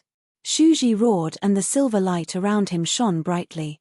Fairy Xingyu was anxious and shouted, "Shuji, don't." Before she could finish speaking, lightning flashed under Shuji's feet and pieces of flesh and blood dripped down. His flying speed increased greatly as he carried Xiao Hua. Seeing that Shuji's fight was to speed up, Fairy Xingyu finally heaved a sigh of relief. She also hurriedly urged the remaining immortal qi to speed up. Swoosh, swoosh, swoosh. Even Shuji and Fairy Xingyu were not as fast as the Nimbus immortal beasts, let alone Xiao Hua, who was carrying a heavy object. The three of them had only flown a few hundred meters. When they were halfway there, the Nimbus immortal beasts had already caught up. This time, the two groups of Nimbus immortal beasts had a tacit understanding. Two of the larger Nimbus immortal beasts rushed toward Shuji, while the three Nimbus immortal beasts that came first pounced on Fairy Xingyu. Xiao Hua was already regarded as an easy prey. Seeing that the five Nimbus immortal beasts were waving their sharp claws at Shuji and Fairy Xingyu's heads, Xiao Hua's heart skipped a beat. He hurriedly shouted, "Leave me behind, run away from the palace gate, and run in the opposite direction." Shuji and Fairy Xingyu were stunned and immediately understood. They looked at each other and urged their immortal qi on their arms at the same time. They threw Xiao Hua toward the palace gate, turned around, and rushed into the distance. Seeing that the three of them had separated, the five Nimbus immortal beasts were obviously stunned. However, they did not have much time to think about it. Shuji and Fairy Xingyu sped up. Just as one of the Nimbus immortal beasts was about to pounce on Xiao Hua, the other two Nimbus immortal beasts roared and stopped the Nimbus immortal beasts from splitting up. As a result, the five Nimbus immortal beasts turned their wings and flew toward Shuji and Fairy Xingyu. Xiao Hua's figure landed on the ground without a trace of stagnation. He flew toward the gate of the heavens abode like flowing water.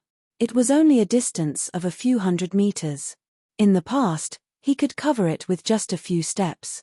Now, it was a matter of life and death. Boom! Xiao Hua had just flown halfway when he heard a roar behind him. Xiao Hua panicked.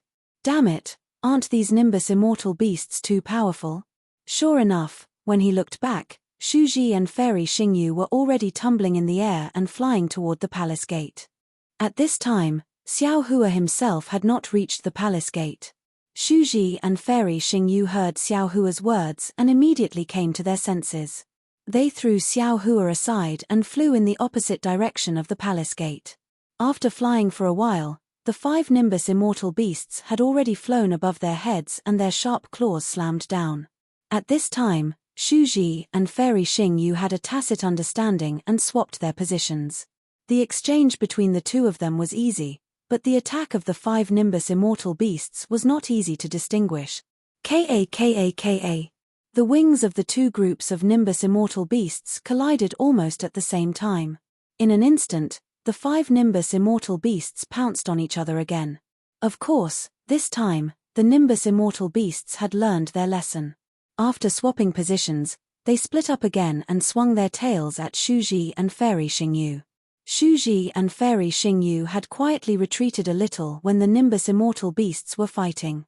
When they saw the huge tails sweeping toward them, they were overjoyed and activated their immortal artifacts to block them. Boom boom! Two loud sounds rang out in succession. Shuji and Fairy Xingyu were sent flying by the huge tails. Wasn't the direction of the Heaven's Abode Palace Gate? Damn it! Although the two immortals seemed to be in a sorry state, they were about to crash into the Heaven's Abode like meteors. Xiao Hua was still thousands of feet away from the Heaven's Abode Palace. Then, he rolled his eyes and raised his hand to pick up the immortal artifact. He pushed against the ground and exerted force in his hand. Woo! His whole body flew straight for more than 100 feet and landed on the ground. Then, Xiao Hua stumbled and ran for a few more feet. Once again, he pushed against the ground and his body flew again. After a few more times, and with Xiao Hua's secret soul cultivation flying technique, he managed to chase Shuji and Fairy Xingyu back. Rise! Seeing Xiao Hua push himself up again, Shuji and Fairy Xingyu understood. They stretched out their hands at the same time and grabbed Xiao Hua's body with their immortal qi. Then, the three of them rushed through the gate of the Heaven's Abode Palace. At this time, the sharp claws of the flying crane immortal beast had already fallen. With a swoosh, Xiao Hua's back was torn apart again. Woo! The three of them fell into the gate of the Heaven's Abode Palace. Shuji and Fairy Xingyu let go of Xiao Hua at the same time. Xiao Hua's body drew an arc in the air and landed on the ground of the main hall. Amidst the whistling of the wind, there was a series of clattering sounds. Xiao Hua's slightly clumsy body smashed the corpses on the ground into a mess. Xu Ji and Fairy Xingyu also staggered to the ground. Not only were their faces abnormally pale, but there were also some drops of sweat dripping from their foreheads and necks. Fairy Xingyu stood on the ground and wiped her forehead with her hand. Looking at the sweat, she smiled bitterly and said, "Is this sweat? I can't remember the last time I sweated." Chapter 45:20. Xu Ji ignored Fairy Xingyu. He released his thought extending and scanned the ground. When his thought extending landed on a corpse, he hurried over and picked up a box-like fairy weapon from the corpse. As his thought extending passed, he took out a thumb-sized elixir. However, he just looked at it, then threw it on the ground and said, "Although these elixirs are useful, we can't take them." "What a pity. Xu Ji, take this first." Fairy Xingyu smiled, took out a jade bottle, and threw it to Xu Ji. Xu Ji was slightly stunned. He took the jade bottle with a wry smile, took out a blue elixir, and swallowed it. Then, he sat cross-legged on the ground and adjusted his breathing. Fairy Xingyu looked at Xiao Hua, took out another jade bottle and swallowed it. Then, she looked at Xiao Hua and asked, "Xiao Hua, these elixirs I refined are not suitable for you. Your injuries seem to be superficial. As long as you get out of this space fragment, you should be able to heal yourself, right?" "Senior, you're right." Xiao Hua nodded. "I don't need to waste elixirs. This junior will stand guard for the seniors." "No need.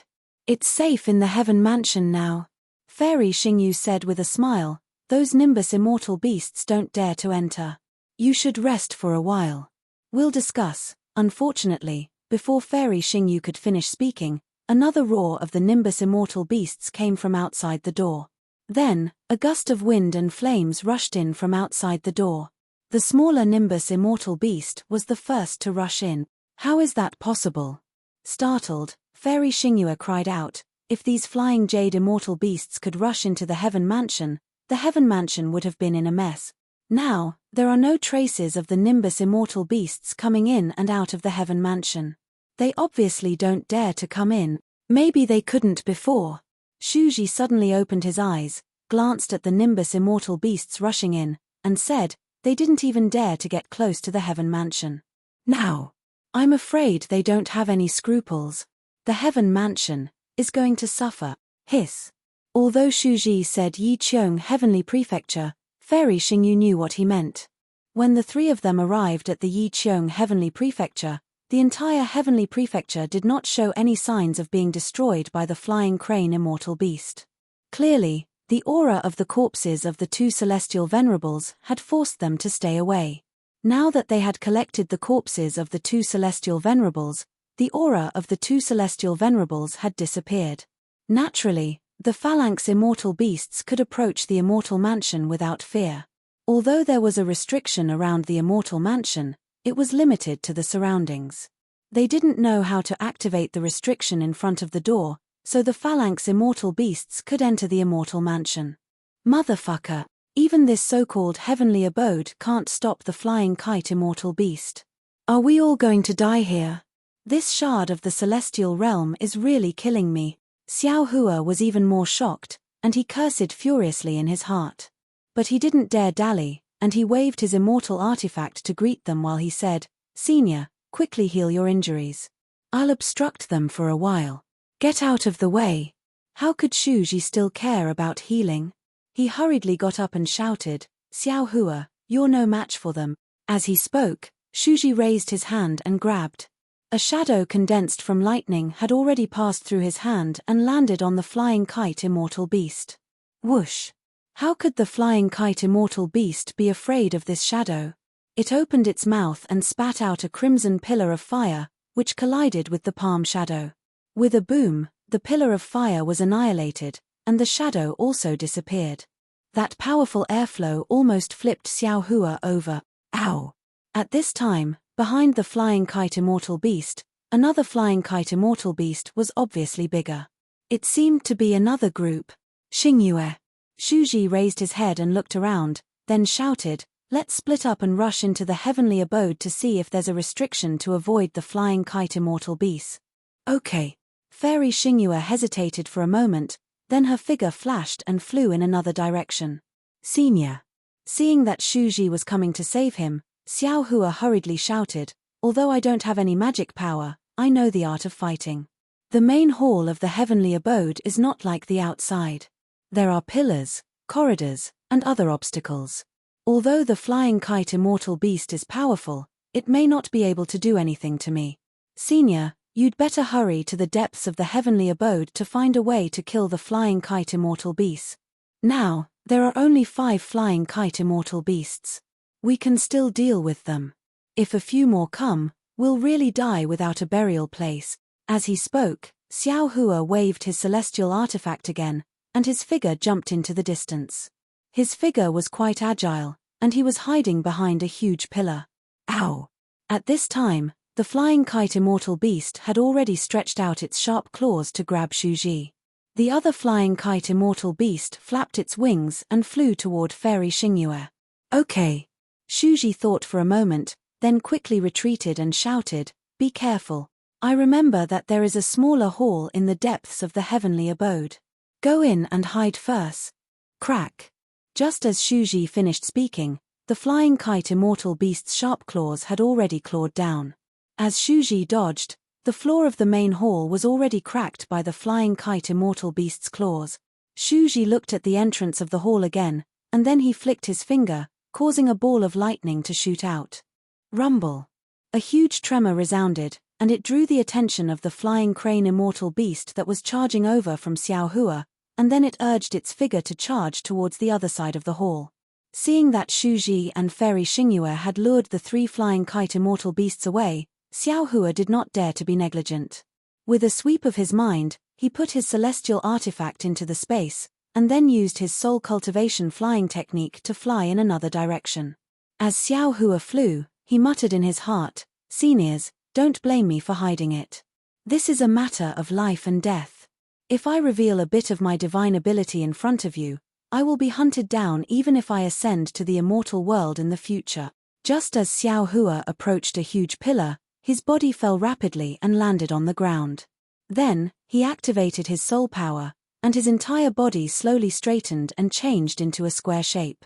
This was the transformation technique that Xiao Hua had comprehended from Qingqiu Mountain in the star-picking deck. Although this soul power was not as useful as Dao sect dharmic powers, Xiao Hua's human appearance still changed a little. Xiao Hua had just landed when the flying kite immortal beast's cries rang out behind the stone pillar.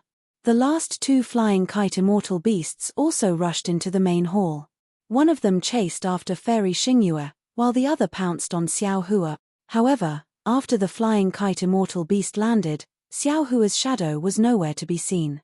The flying kite immortal beast's 3 legs moved step by step beside the huge pillar, and a powerful responding force swept across the ground inch by inch.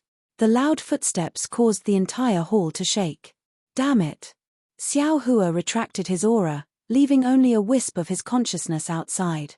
However, this wisp of consciousness swayed like withered grass in front of the valiant Yin Nian. Xiao Hua could not help but curse angrily again. This young master has always been extremely lucky. Why is it that after arriving at the Star Moon Palace, my luck has become a complete mess? As if it had discovered something, the flying crane immortal beast approached the huge pillar with large strides. Its beak that was as hard as a crane's beak also slowly approached Xiao Hua. An extremely fishy smell that carried an indescribable heat pressed towards Xiao Hua. Admittedly, Xiao Hua had already transformed and sealed off his 5 senses. However, the aura that was mixed with the echoing will still forced its way into Xiao Hua's mind, mouth, and nose in waves. A feeling of being targeted involuntarily arose from the bottom of Xiao Hua's heart. In an instant, Xiao Hua felt a sense of regret. He had been too smart for his own good. If he had escaped earlier, the flying kite immortal beast would only have chased after him. At this moment, he was completely exposed to the flying kite immortal beast's attack range. If the flying kite immortal beast sensed that something was wrong and immediately attacked, it would be too late even if he summoned Daoist Witch, Celestial Being, and the others from the space. PFFF. At this moment, the flying kite immortal beast's sharp beak landed on Xiao Hua's back. The heat almost melted Xiao Hua's body. Xiao Hua clenched his teeth and tried his best to endure the unspeakable pain. Fortunately, the flying kite immortal beast was only suspicious. After probing for a moment, its sharp beak left again. Boom! It landed on the corpse of an immortal general not far away and shattered the armor. The immortal general's corpse also turned into nothingness in a ball of crimson fire. Ow! The flying kite immortal beast took a few steps forward. As if it was angry, it roared at the sky and swept its tail horizontally. Boom! It hit the huge pillar. The pillar shook a few times, but it didn't fall. Boom boom boom! The flying kite immortal beast seemed to be venting its anger. It slammed into the pillar several times. Boom! The entire pillar finally collapsed. The roof of the palace that was already tilted fell again. Crash! The huge rocks engraved with runes had lost their restrictive power. They fell one after another like rain. They hit Xiao Hua and the flying kite immortal beast. Immediately after, the flying kite immortal beast let out a few hurried cries as if it was very happy. It spread its wings and flew in another direction. In just a short moment, the entire hall returned to a state of tranquility that had lasted for countless years. However, Xiao Hua didn't move. He also didn't release his soul remembrance or consciousness. He was waiting for the flying kite immortal beast to return. After half a cup of tea's time, the entire palace didn't have any abnormalities. Xiao Hua released his soul remembrance and looked for a moment. Then, he raised his hand and pushed away the rocks that fell on him. Then, he didn't even look and flew into the distance. After flying past a few palaces, there were no more sounds. Xiao Hua stopped again. He looked around and found a platform to sit down. He thought to himself, damn it, it's too dangerous. The immortal realm is indeed not a place for people to stay. Right now, not to mention sneaking into the immortal realm through the passage of the Star Moon Palace. Even if the immortal realm's heavenly venerables invited me with 8 palanquins, I wouldn't go. I must cultivate my strength. Through ascension, I must temper my body in the spirit cleansing pool before going. Without the immortal spirit body and immortal spirit chi, I can't even defeat an immortal beast. What's the point of going to the immortal realm? Chapter 45:21. After resting for a while, Xiao Hua looked at the mess in the hall and smiled again. He, I didn't dare to plunder at will outside Heaven's mansion for fear that fairy Xingyu would see through it. Now that the flying jade immortal beast has entered Heaven's mansion, I'm afraid that the entire Heaven's mansion will be ruined by these beasts. Instead of that, it's better to let me take advantage of it. Thinking of this, Xiao Hua released his mind. Whether it was the corpses, armor, immortal tools, storage bags, or the things in Heaven's mansion, they were all collected into the space like the autumn wind sweeping away the fallen leaf. In just a moment, the entire hall was clean as if a dog had licked it. When the hall was clean, Xiao Hua took out the wishful staff, looked around, and hit a giant pillar. Boom! The shaky roof of the hall fell, raising a burst of dust. Then, Xiao Hua moved again, walking toward the depths of Heaven's mansion. Wherever he went, he swept away everything, and the halls collapsed one by one. As for Xiao Hua's mind, he entered the space. When the figure of Jade Archive Xiao Hua appeared, the figures of Daoist Witch, Celestial Being, Demon Venerable Shi and others also appeared. Fellow Taoists. Jade Archive Xiao Hua did not delay, and told the story of the matter to his avatars.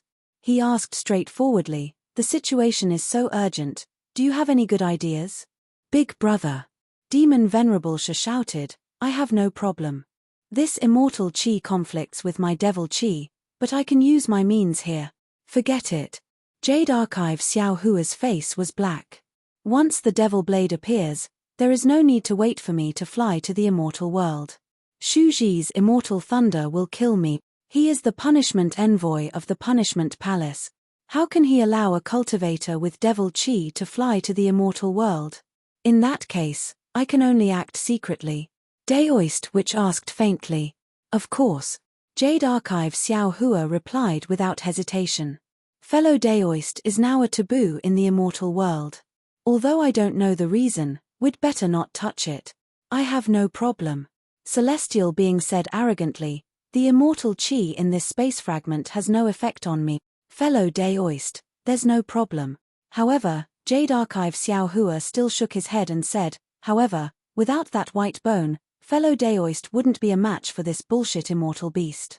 However, if we take out white bone, Fairy Xingyue is a lore envoy. She has great insight and might see through our method. An. TSK, I don't need to say more. The most precious thing in this space fragment has been taken by us. When she finds out that something is wrong, she will definitely look for me. Daoist Minute smiled and said, since you can't do anything, my fellow Daoist, just keep hiding your true strength. Anyway, this heaven's abode seems to be of great importance. Shuji and Fairy Xingyue don't want you to know the details. You might as well pretend to be ignorant until the end. Playing dumb is a must. Jade Archive Xiao Hua nodded. The problem now is how to escape. It's not a big problem if it's just the 5 of them, Daoist Minute replied. In this space fragment of the immortal realm, it seems that the power of law of the 3 continents has lost its effectiveness. Fellow Daoist I and Heavenly Dao can resist the immortal beasts. If you use your divine ability, of course, you can resist them too. However, it's best to avoid Shuji and Fairy Xingyu. However, if it's as you're worried, and there are more than 5 immortal beasts in this space fragment, then it'll be troublesome. We can only rely on the 2 immortals to find the place to escape from this space fragment first. Sigh, these 2 immortals are a little too arrogant. Daoist Wu sighed and said, or they have some scruples. Before entering the Star Moon Palace, they should have discussed it with you more. That's normal. Daoist Minute smiled and said, didn't we come to the Star Moon Palace with Xiong Yi, Yuanya, and the others? Should we have discussed it with them? That's true. Demon Venerable Sha nodded. I'm just afraid that Fairy Xingyue is hiding something that will be disadvantageous to you. Fairy Xingyue may have selfish motives, but Shuji won't. Jade Archive Xiao Hua shook his head. As long as I'm with Shuji, I don't have to worry about anything. The problem is that we're separated now. You have to be careful, big brother. Demon Venerable Sha seemed to have a natural resistance to immortals and reminded him. I know. Jade Archive Xiao Hua nodded. You wait for a while to discuss. I'll go out first. After saying that, Xiao Hua's mind left the space. However, after a moment, Xiao Hua's mind fell on the continent where the immortal artifacts were. Then, he raised his hand and a flying fork that was nearly 100 feet long landed in his hand. This flying fork was blue in color.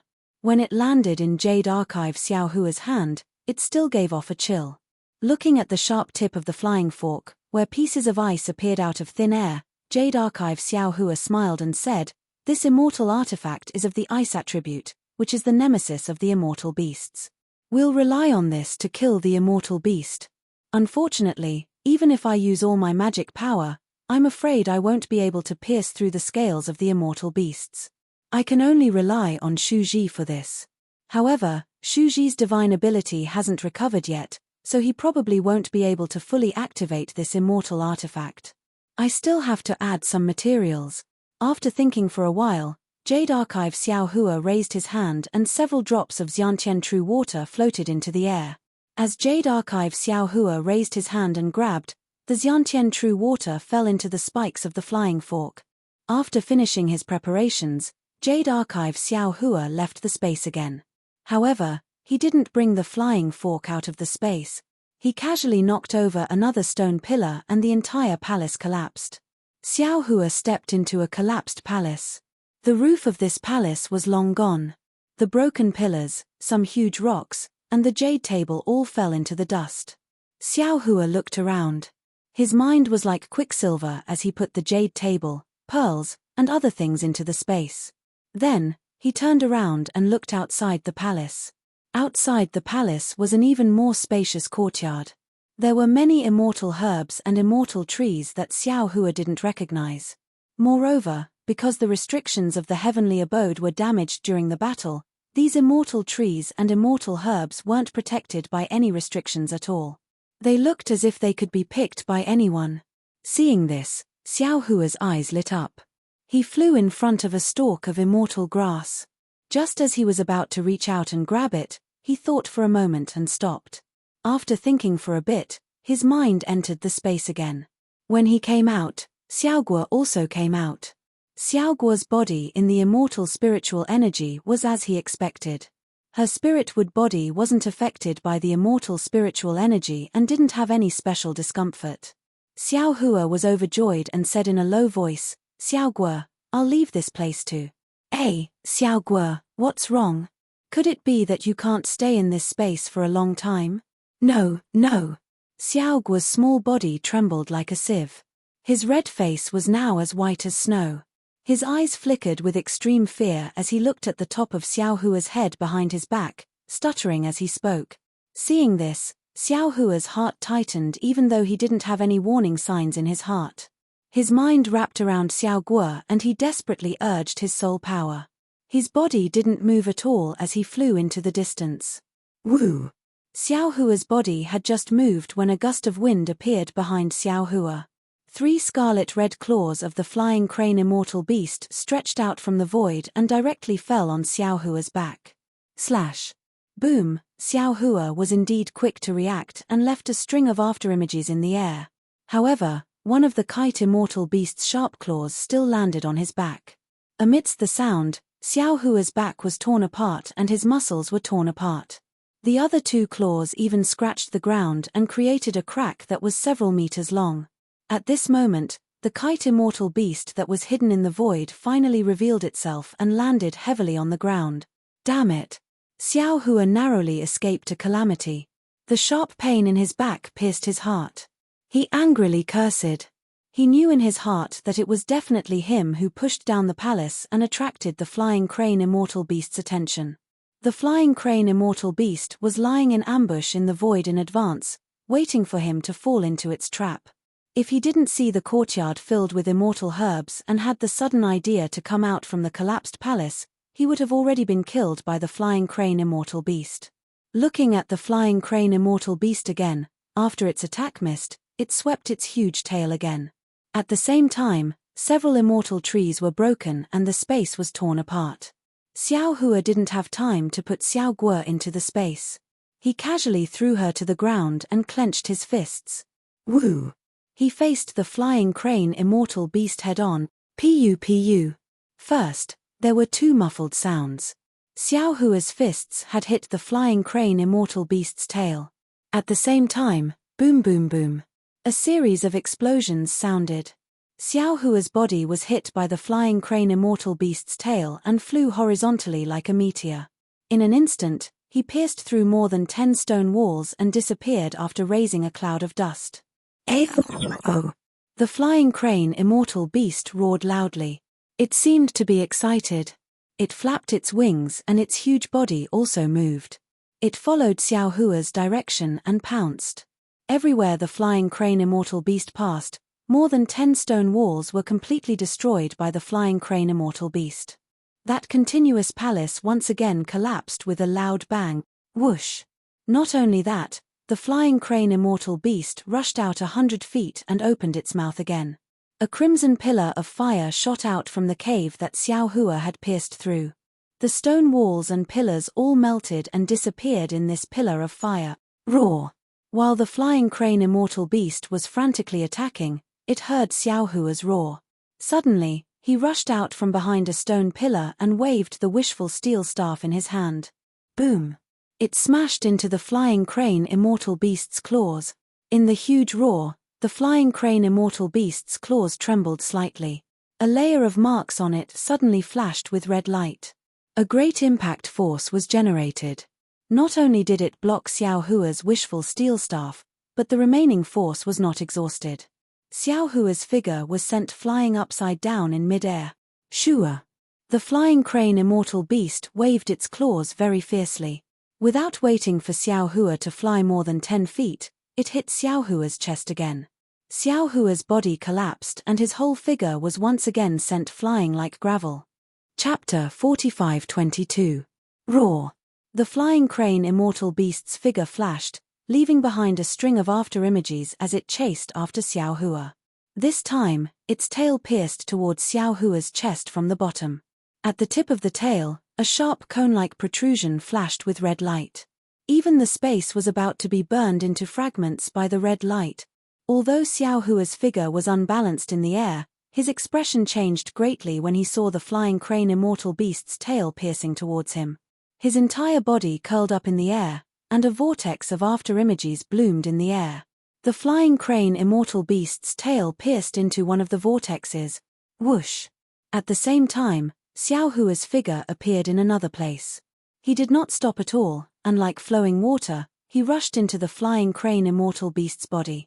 Without waiting for the flying crane immortal beast's sharp claws to attack, Xiao Hua had already landed on the flying crane immortal beast's body. With a shake of his hand, the immortal tool that condensed the innate primordial water was already in his hand. He raised his arm and was about to stab it into the flying crane immortal beast's back. At this moment, the markings on the flying crane immortal beast's scales lit up, and the fur or feathers between the scales began to move. This movement was very strange. It was like the beating of a drum, and the space around Xiao Hua was trembling. Not good. Seeing the powerful fluctuations in the space, how could Xiao Hua care about killing the flying crane immortal beast? He growled and hurriedly urged his soul power to escape from the flying crane immortal beast's body. Boom! Just as Xiao Hua left, tens of thousands of flames flew out from the void and connected with the red light on the flying crane immortal beast's scales. A sea of fire enveloped the surrounding space of a few hundred feet. Damn it! Xiao Hua had already used the fire origin to temper his body, but when he touched the fire of the immortal realm, his body showed signs of melting. It seemed like he did not dare to take the risk. Xiao Hua cursed and crashed into the damaged palace. How could the flying crane immortal beast let Xiao Hua go? It roared and also crashed into the palace. The palaces of the heavenly abode collapsed one after another, like an earth dragon rolling under the ground. Translator, Atlas Studios editor. Atlas Studios Xu Ji and Fairy Xingyu were also chased to the left by the gallium immortal beast. Hearing the collapsing stone walls, Xu Ji's expression changed and he transmitted his voice. Xingyu, quick, Xiao Hua is being chased by the gallium immortal beast. All right. Fairy Xingyu scanned the area with her mind and saw that there were two celestial phalanx beasts behind Xu Ji. She knew that Xiao Hua was also targeted by the celestial phalanx beasts. She did not dare to be careless. With a flash, she crossed the courtyard outside the hall and was about to rush over. However, just as she passed by, she suddenly frowned and her gaze fell on the ground. However, she only glanced at it for a moment before the fire pillar behind her attacked her. Fairy Xingyu had no choice but to dodge it. On the other side of the hall, Xu Ji's body was also flickering with silver light and lightning as he quickly rushed over. However, when Xu Ji and Fairy Xingyu rushed into the main hall and saw the situation inside, they couldn't help but gasp. Their hearts were completely cold. At this time, Xiao Hua had been smashed into the stone wall by the flying crane immortal beast with its tail. Half of his body was embedded in the wall. Except for the huge flying fork in his left arm, which could still move, the rest of his body was riddled with injuries. Damn it! Xu Ji was shocked and did not hesitate to activate his immortal chi. However, even if an immortal had arrived, it was already too late. The flying crane immortal beast turned its head slightly and glanced at Xu Ji and Fairy Xingyu. Roar! It opened its mouth and tried to devour Xiao Hua. However, the entire space in front of Xiao Hua was distorted. The stone wall where Xiao Hua was located shook violently.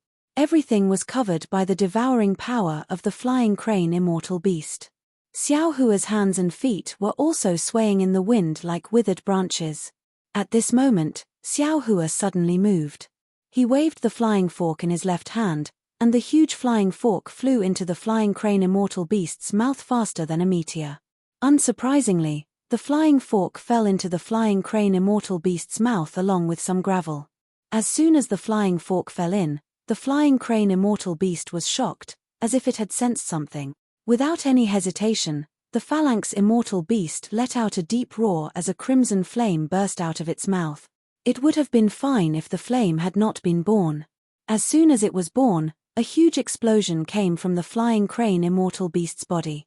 Moreover, this explosion sounded like firecrackers, from its slender neck to its tail. Following this explosion, the flying crane immortal beast's neck exploded, and its body exploded. Even its tail exploded. Flesh and blood splattered everywhere. The flying crane immortal beast, which even an immortal could not kill, turned into blood clots just like that. How is this possible? Shu Ji and Fairy Xingyu were not the only ones who were stunned on the spot. They looked at Xiao Hua, who seemed to be on the verge of death, in disbelief.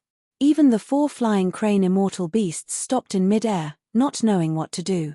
However, in just a moment, the blood chi on the flying crane immortal beast's corpse aroused the bestial nature of the 4 flying crane immortal beasts. The flying crane immortal beasts roared and pounced on Shu Ji and Fairy Xingyu again. Rumble. Shu Ji urged the lightning to fight with the flying crane immortal beast.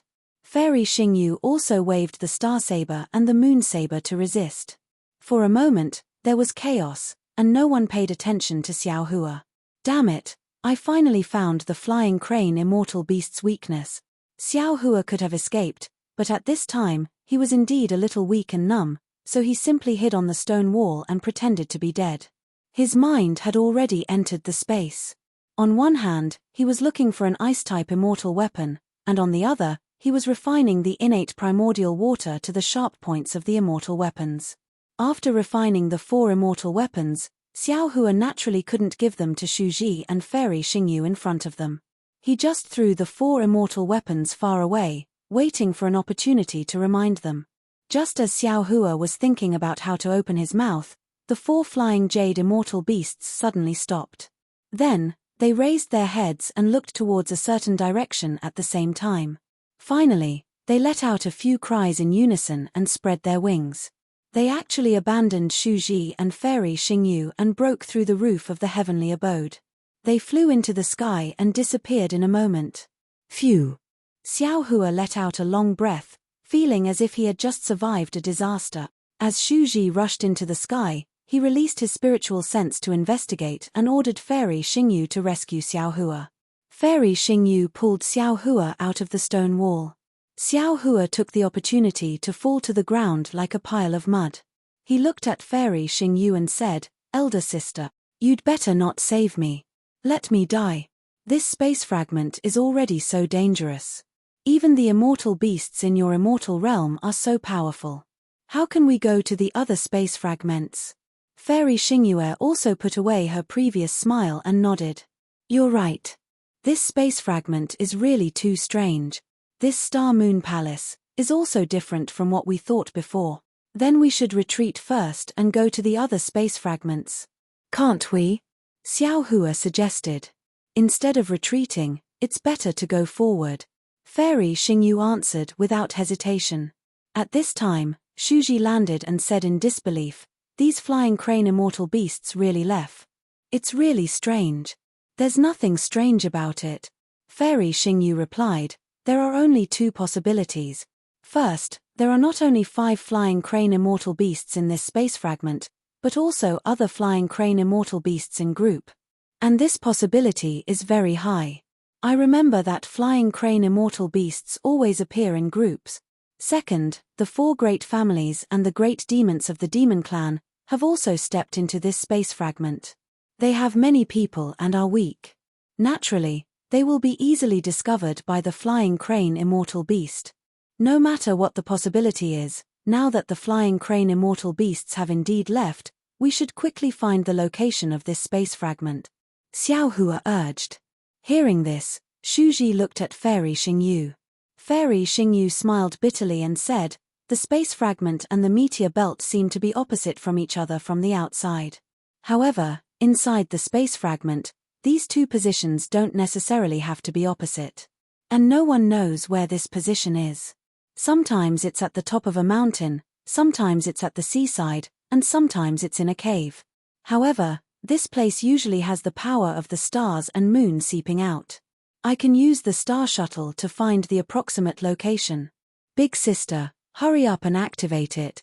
Thinking of how Fairy Xingyu did not say anything after entering the space fragment, and how she was not in a hurry, Xiao Hua could not help but feel a little anxious and urged her. When I entered the space fragment, I already activated the star shuttle. Fairy Xingyu smiled bitterly and said, but at that time, I didn't find the location of the exit. Ah! You activated the star shuttle at that time to find the exit? Xiao Hua was dumbfounded. Although he was confused by Fairy Xingyu's smile at that time, he still had some impression of it. He thought that Fairy Xingyu was just testing the immortal qi in the space fragment. He did not expect that she was looking for the exit. Fairy Xingyu glared at Xiao Hua and said, then what did you think I was doing? The immortal qi in Shuji's and my body is very precious. How could I use it casually? Big sister, what about now? Xiao Hua asked again. The situation is urgent now. No matter how precious the immortal qi is, you have to activate it. Do you think I don't want to activate the star shuttle? I want to activate it too. Fairy Xingyu said helplessly, but the immortal qi used to activate the star shuttle to find the exit is far from what is used to attack. I can't activate a large amount of immortal qi at this time, or my body will collapse. Alas, okay. Xiao Hua had already seen some blood flowing under Shuji's armor. He knew that what Fairy Xingyu said was true. He sighed and said, Senior, quickly take some pills to heal your injuries. Okay. Fairy Xingyu nodded and took another pill. After she sat down, Shuji looked at the ruins around him and said, you two rest here. Be careful and hide yourselves. I'll go outside to explore and see what's going on with the Gallium immortal beasts. If it's a group of Gallium immortal beasts, we have to plan early. Chapter 45-23. Shuji, I'll go with you. When Fairy Xingyu heard this, she could no longer sit still. She hurriedly stood up and said, I'm worried if you go alone, I can avoid the flying crane immortal beast without using my immortal qi. You'd better cultivate here.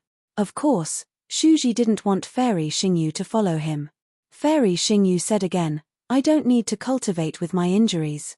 Moreover, your injuries are more serious than mine. Why don't you go with me? We can take care of each other. Besides, if the flying crane immortal beast comes, I won't be able to resist it. Oh, and if I go with you, I can also explore the exit to the meteor belt, right? But Shuji looked at Xiao Hua, who was lying on the ground, and said, if we all leave, what will happen to Xiao Hua? Didn't you see that he could kill the flying crane immortal beast? Oh, right, Xiao Hua, how did you kill the flying crane immortal beast? Fairy Xingyu suddenly remembered and hurriedly asked. Xiao Hua was sweating profusely. He thought that Fairy Xingyu would ask this question first, but when they were about to leave, he remembered such an important matter. Xiao Hua pretended not to frown and said, it was just a coincidence. When I saw that the flying crane immortal beast was a fire-type immortal beast, I thought of killing it with a water-type immortal artifact. However, I couldn't take out my immortal artifact, so I simply looked around the hall for immortal artifacts. I couldn't use the ones that were too big, and I couldn't use the ones that needed immortal qi. I just happened to see an ice-type flying fork. The size was just right. I took it to protect myself. I also tried to use the flying fork to pierce the flying crane immortal beast's body, but I couldn't get close to the flying crane immortal beast. In the end, when the flying crane immortal beast was about to swallow me, I had a flash of inspiration and threw the flying fork into the flying crane immortal beast's mouth. Xiao Hua shrugged when he spoke up to this point. However, the pain in his body caused him to frown again. He said with difficulty, Senior, you saw it too. The flying kite immortal beast was accidentally killed by me just like that. Well, fire and water are incompatible. I've also thought about using an ice attribute immortal artifact to kill the kite immortal beast. Shuji nodded. But the immortal artifact I found wasn't as powerful as Xiao Hua's flying fork. It could only injure the flying crane immortal beasts and wasn't able to kill them. This junior found the flying fork there. Senior, do you have another look to see if there's anything suitable? Xiao Hua said as he pointed towards the distant main hall. Shuji shook his head. That won't be necessary. Fairy Xingyu stood up and said, let's take a look. Maybe there are some high-grade immortal artifact. Alright, go ahead and look for it. As he spoke, Shuji looked around once more, and then he pointed towards the distance and said, Xiao Hua, there's a small hall over there. I presume the flying crane immortal beast is unable to enter. Alas, forget it, I'll take you there. As he spoke, Shuji rolled up his sleeves and lifted Xiao Hua into the air. Just as he was about to fly away, Fairy Xingyu, who was next to him, said in surprise, Shuji, come and take a look. These celestial artifacts are all compatible. They are similar to the flying fork that Xiao Hua mentioned. Shuji didn't mind. He had already tried it before and felt that Xiao Hua was just lucky. Now that he heard Fairy Xingyu mention it, he said, take them first. I'll send Xiao Hua over, and then we'll go out and explore. Okay. Fairy Xingyu put away the immortal artifacts that Xiao Hua had sealed with innate primordial water and took a few more. Then, she urged her figure to catch up with Shuji. However, just as she was about to leave the main hall, she glanced at the courtyard again and whispered to herself, is there someone else in this heavenly mansion? But if there's someone else, why didn't I notice it? Maybe it's just an illusion? In just a moment, Shuji and Fairy Xingyu both rushed out of the heavenly mansion and went far away. After half a cup of tea's time, Xiao Hua flew out from the main hall while humming a little tune. He shouted loudly, Xiao Guo, master. Xiao Guo was really frightened. Her face was still pale as she looked around, her eyes darting around. It's okay. That damn flying crane immortal beast has been killed by master. Xiao Hua said with a smile, hurry up and take these immortal herbs and immortal wood. There's still a fairy. Xiao Guo hurriedly said, she seemed to have noticed me just now. Oh, really? That's a little troublesome. Xiao Hua frowned, but after a moment, he smiled and said, don't worry about her. Just take them. Even if she found out, she could only be suspicious. Otherwise, she would have said that when she came back, she would push everything to the flying crane immortal beast. What does that have to do with us? Okay. Xiao Guo was emboldened when she heard this. She handed a storage bag to Xiao Hua and said, I just put this away. Master, take it first. I'll tidy it up when I get home. Xiao Hua took it and put it into the space without looking at it. However, after a moment, he asked curiously, Xiao Guo, can you use storage bags here? Yes, master knows. This storage bag is not the same as the one master uses. It was refined by Master Lei Ting using immortal wood. Xiao Guo hurriedly answered. Hehe, so that's how it is. Xiao Hua laughed and waved his hand. You still have a lot of these things, right? Yes, master. Xiao Guo smiled and said, enough to take away all the immortal herbs and immortal wood in the main hall. Good. Xiao Hua waved his hand heroically. Go ahead and do it. You and master will work hard together. Move this heavenly mansion into our house and let our Fortune Gate disciples enjoy it. Yes, I understand. Xiao Guo's face lit up when she heard that she could work hard together with Xiao Hua. She was really excited. She slipped into the ground and disappeared. Then, Xiao Hua saw that inside the courtyard, large patches of immortal herbs were disappearing at a speed visible to the naked eye. Since he had already made up his mind to empty the heavenly abode, Xiao Hua no longer held back. Activating his soul power, he flew up and went along the side of the main hall. Wherever Xiao Hua passed, the armors and immortal tools disappeared. The decorations and jades in the main hall also disappeared. Only broken corpses and collapsed stone walls were blown by the wind under the sunlight, as if they were howling in grief. The Night Dome Heavenly Mansion was really big. There were all kinds of halls in an endless line. Even inside the halls, there were often secret rooms. However, all these secrets were exposed after the entire Heavenly Mansion's restrictions were destroyed. Xiao Hua released his soul force to the limit and didn't miss a single spot. His mind, which could even absorb the netherworld blood sea into the space, tirelessly searched the Heavenly Mansion. He didn't miss a single immortal tool. Even so, Xiao Hua flew for more than 10 hours before he finished walking through the entire Heavenly Mansion. Finally, he completed his task and moved all the things in the Night Dome Heavenly Mansion into the space. Xiao Hua was tired, but Xiao Guo was even more tired than him. Xiao Hua still had some misgivings. He didn't dare to take things that were too broken, and he didn't dare to take things that were too obvious. He was afraid that Shu Ji and Fairy Xingyu would find flaws when they returned. Xiao Guo, on the other hand, didn't have any misgivings. She took all the immortal herbs, immortal fruits, and immortal wood in the heavenly mansion into the space. Not a single one was left out. At this time, Xiao Guo had already returned to the space. She looked at the immortal fruits and immortal herbs with some worry. She could clearly feel that the heaven and earth origin energy of Shenhua continent was very different from the immortal spirit energy in the space fragment. She couldn't guarantee that these immortal herbs would survive well after being planted. Maybe the aura of that medicinal pill. Xiao Guo suddenly thought of the mysterious medicinal pill that had appeared in the space before. That medicinal pill had disappeared from Shenhua continent ever since Xiao Hua's space evolved. Naturally, Xiao Guo hadn't seen it for a long time. However, she had already obtained a lot of alchemy techniques from that medicinal pill. Xiao Guo hadn't completely mastered the alchemy techniques yet.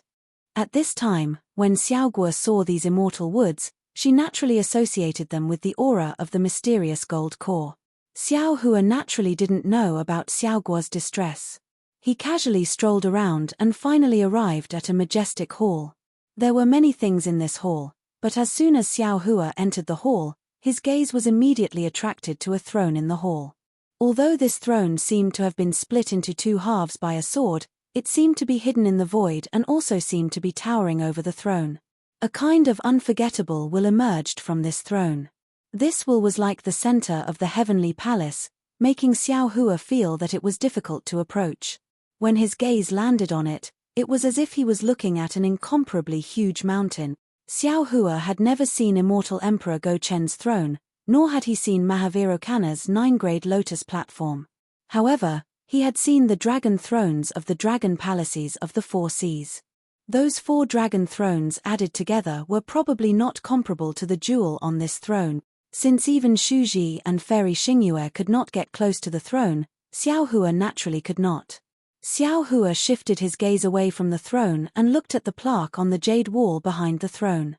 The plaque was already in tatters, and the dazzling words on it were not something Xiao Hua could understand.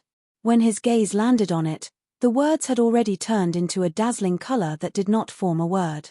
Damn it, isn't it just a celestial venerable? How can you bully people like this? Look at the name of the heavenly mansion. What's there to be afraid of? It's not like I'll lose a single hair. Xiao Hua curled his lips and muttered to himself, moreover, your entire heavenly mansion has been moved away by someone. Thinking about this, Xiao Hua couldn't help but cover his mouth and laugh. Wasn't this person talking about himself? Then, Xiao Hua decided to go all the way. He released his consciousness again and collected all the inconspicuous things in the hall. He believed that even if Shu Ji and Fairy Xingyu came back, they might not be able to find anything. Xiao Hua had absolute confidence in this aspect.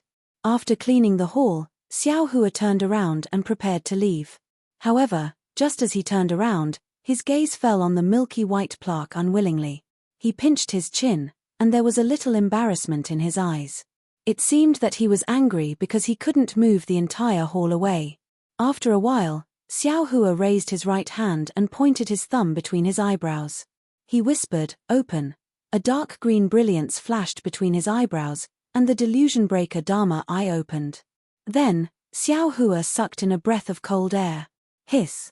Chapter 45-24. Through the delirium breaker Dharma eye, Xiao Hua saw a layer of dazzling brilliance on the huge throne. A light shadow that looked like a huge hammer that had been split in half was faintly flashing in the void. The halo pierced the Dharma eye like a golden needle, causing Xiao Hua's Dharma eye to feel pain. He couldn't help but sigh. This throne is really powerful. However, before Xiao Hua could raise his Dharma eye to look at the words on the plaque, he was suddenly stunned again. He stood there in disbelief and then hurriedly closed his Dharma eye. When the soreness in his Dharma eye slowly disappeared, he took a few steps forward, wanting to get closer to the throne. Unfortunately, he only took 2 steps before the invisible aura of the throne blocked him. Xiao Hua walked around the throne again, but he still couldn't get close to it.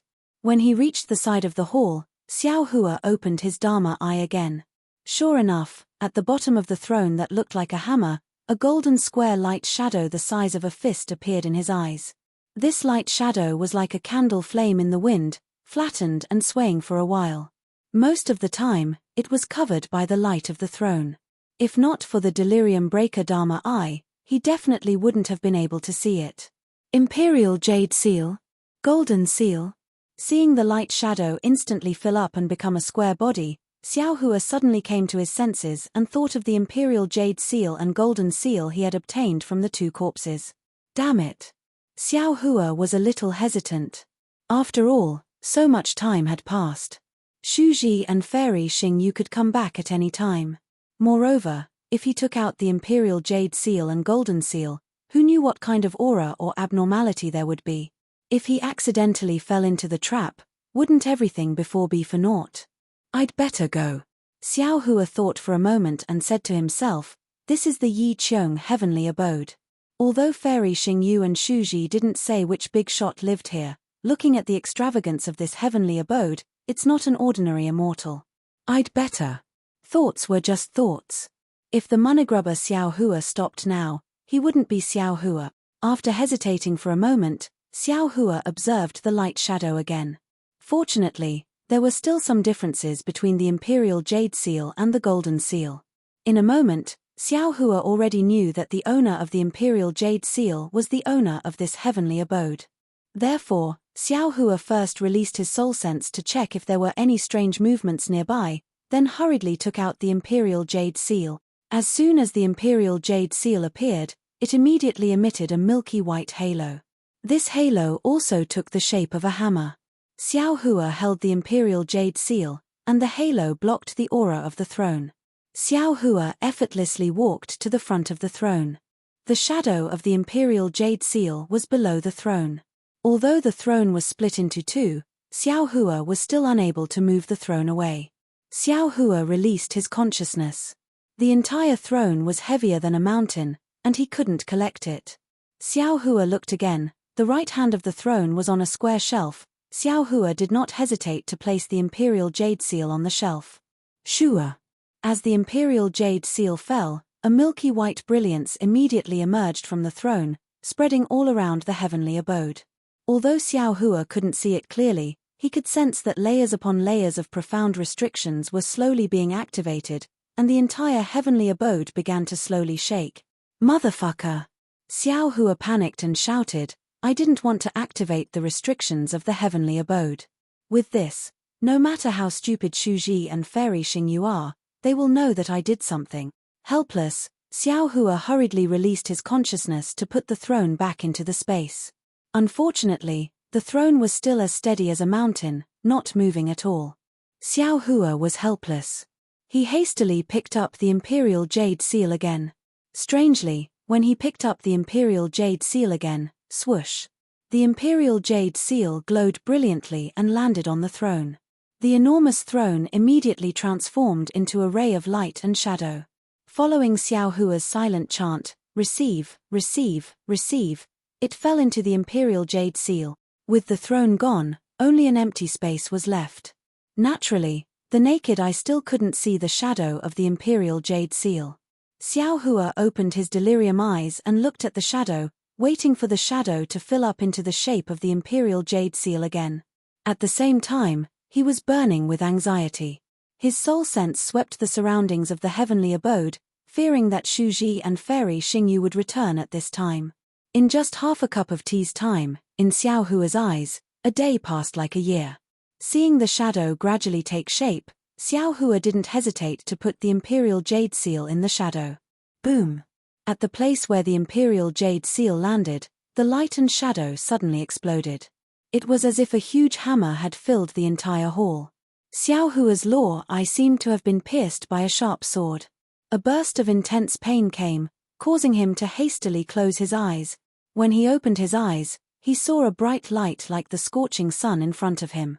Layers of brilliance shone out from a door in front of him.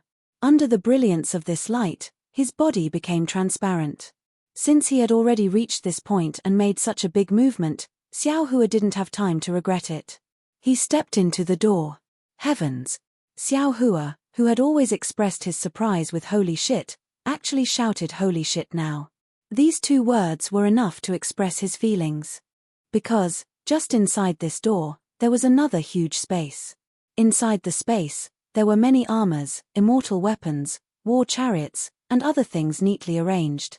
Moreover, in places that were almost impossible to see, there were even more things that Xiao Hua didn't recognize at all. At this time, other than shock, Xiao Hua only had one thought: holy shit, before. I really worked for nothing. More than dozens of hours of work, I might as well have found this space. The ancients said it well: as long as the direction is right, the sweat won't be in vain. The ancients really didn't deceive me. At this time, ka. A sound like glass cracking came from the top of Xiao Hua's head. Xiao Hua hurriedly looked up and saw that outside the milky white space, layers of dragon-like cracks flashed from time to time. And in these cracks, Xiao Hua was very familiar with the fluctuations of space collapsing violently rushed in. Not good. Xiao Hua immediately thought of the annihilation of space when he met the first Tianxin in the Dawn Rain continent. This space itself is inside the Heavenly Palace, and the fragment of the immortal realm where the Heavenly Palace is located is separated from the immortal realm. Now that it has fallen into the meteor belt, this space naturally can't exist forever. If this Xiao didn't happen to come in today, I'm afraid that after this space was annihilated, everything inside would no longer exist. Collect. Xiao Hua saw that there wasn't much time left and hurriedly released his mind to collect the things inside the space. However, when Xiao Hua's mind looked again, this space seemed to be limitless, but his mind was already unable to keep up with the speed of the space collapsing. He saw that a corner of the space had already collapsed: Imperial Jade Seal. Xiao Hua's mind was blessed. He hurriedly waved his hand and the Imperial Jade Seal floating not far away fell into his hand. Collect. Xiao Hua almost couldn't wait to shout loudly. Shua. The Imperial Jade Seal didn't disappoint Xiao Hua. A brilliance fell into the space. When the brilliance disappeared, the space was already completely empty. Awesome. Xiao Hua slapped his thigh and hurriedly sent his mind to collect the Imperial Jade Seal back into the space. Only then did he feel completely relieved. Rumble. At this time, the space above Xiao Hua's head had already collapsed, letting out a thunderous sound. However, the space collapse this time was different from before. After the space vortex, there wasn't a chaotic void, but a starry sky. There were many space fragments in the starry sky, and these fragments were wantonly fluttering all the time. These fragments had a faint brilliance. Some were in the shape of strips, some were in the shape of squares, some were in the shape of 6 stars, and most of the fragments didn't have any fixed shape. For a while, they were in the shape of a circle, and for a while, they were in the shape of a sheet. Isn't this a meteor belt? Xiao Hua was dumbfounded. However, in an instant, Xiao Hua didn't know whether to laugh or cry. Obviously, the exit of the space fragment that Fairy Xingyu couldn't find with her star shuttle was here. It was the place that was blocked by the hidden space of the heavenly mansion. Shuji had said clearly before that the exit of the space fragment could be anywhere in the space fragment. It could be at the top of a mountain, at the bottom of the sea, in the forest, or in the pavilion. And the exit of the immortal realm fragment was in the space that was suppressed by the throne. If Xiao Hua hadn't taken the Heavenly Master's Imperial Jade Seal, if he hadn't taken the throne, and if he hadn't used the Imperial Jade Seal to open this hidden space, even if the hidden space that blocked the exit collapsed, the exit would still be suppressed by the throne. Even if Shuji and Fairy Xingyu racked their brains, they wouldn't be able to find the exit of this space fragment. Seeing the meteor belt appear, Xiao Hua's first reaction was to open his Delirium Dharma Eye. Although the Delirium Dharma Eye was in severe pain at this time, Xiao Hua didn't dare to be negligent when it concerned his life. A moment later, the space collapsed to the door. Catcher! With a cracking sound, the door cracked open. Xiao Hua closed his Dharma Eye and flew out of the door. When he looked at the hall again, more than half of the jade wall with the plaque had fallen into the void, and the entire hall was still disappearing rapidly. Oh, my hall! Xiao Hua cried out involuntarily. He immediately released his consciousness and wantonly put everything in the hall into the space. At this time, seeing that the space collapse was about to swallow the entire heavenly palace, Wasn't it a good time for Xiao Hua to destroy the corpse and destroy the evidence? What other scruples did he have? Soon, the heavenly palace began to disappear from the center, and a meteor belt appeared clearly. However, the speed of the space collapse didn't slow down at all. Not only did it spread into the depths of the heavenly palace, it also spread out of the heavenly palace. Xiao Hua's initial joy began to turn into fear. He released his soul consciousness and flew out of the heavenly palace. The aura of the space collapse began to rush out of the heavenly palace and spread throughout the entire space. Xiao Hua flew out of the heavenly palace, flew up a high slope, and stood there quietly. His gaze fell on what seemed to be the location of the heavenly palace. At this time, the center of the heavenly palace had become an oval-shaped starry sky, and the surrounding edges were rapidly becoming transparent and disappearing. Moreover, this oval-shaped starry sky also extended in all directions, like a big mouth of starry sky, swallowing the space fragment. Chapter 45-25. Roar, roar. A burst of extremely chaotic cries came from afar. Clearly, the huge commotion in the heavenly palace had attracted the attention of the flying crane immortal beasts. Hearing the many cries, Xiao Hua was already prepared in his heart, but, when he turned around and saw thousands of flying crane immortal beasts, he was completely dumbfounded. How was this still the rhythm of letting people live? At this moment, a voice that sounded calm yet was filled with anxiety sounded out from in front of the group of flying crane immortal beasts. Xiao Hua, quickly find a suitable spatial fragment. Xiao Hua came back to his senses and looked over.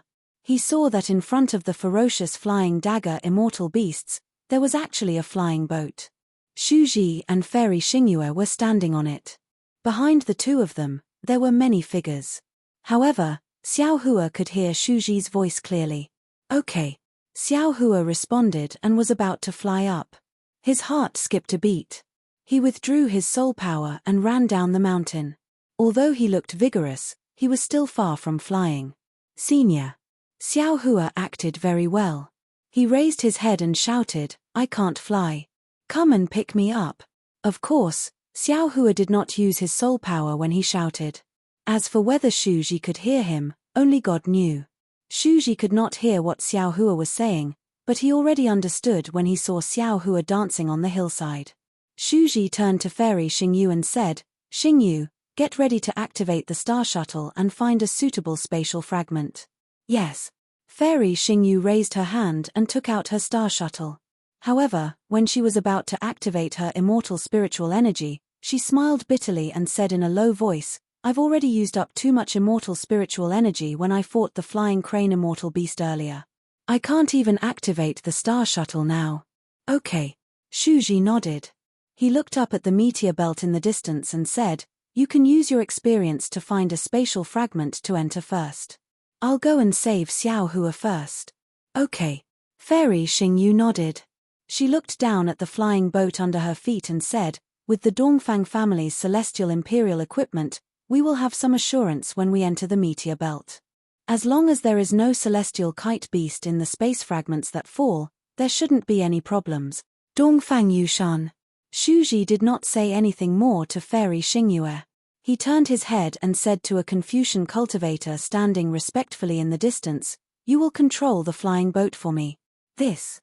Dongfang Yushan was a little hesitant. At this moment, the flying boat shook violently, and sparks appeared at the tail of the flying boat. It was the flying crane immortal beast's fire pillar that hit the flying boat. Junior's true chi is limited and my cultivation is shallow. It is difficult for me to control this imperial equipment. Dongfang Yushan no longer hesitated and said loudly, "Moreover, there are so many immortal beasts chasing after the flying boat. If the flying boat is even a moment slower, we will all die. If I tell you to activate it, then activate it. Why are you spouting so much nonsense?" Shu Ji's tone was indifferent as he glanced at Dongfang Yushan. Dongfang Yushan's heart trembled. He hurriedly stepped forward and said, "Yes, I understand. I will ask Shimon Hangyue and the other disciples to come and help." "As you wish." Shu Ji nodded. Then, he released his thought and looked at Xiao Hua. When Xiao Hua saw the flying boat approaching, he raised his arms and waved them. At the same time, He pointed at the meteor belt. Shuji curled his lips. He naturally understood that Xiao Hua was indicating his importance and reminding him not to abandon him here. Shuji turned his head to look at the approaching celestial kite beast, then looked down at the flying boat. He nodded at Fairy Xingyu. His whole body glowed with silver light again, and his figure turned into a thunderbolt and rushed down the flying boat.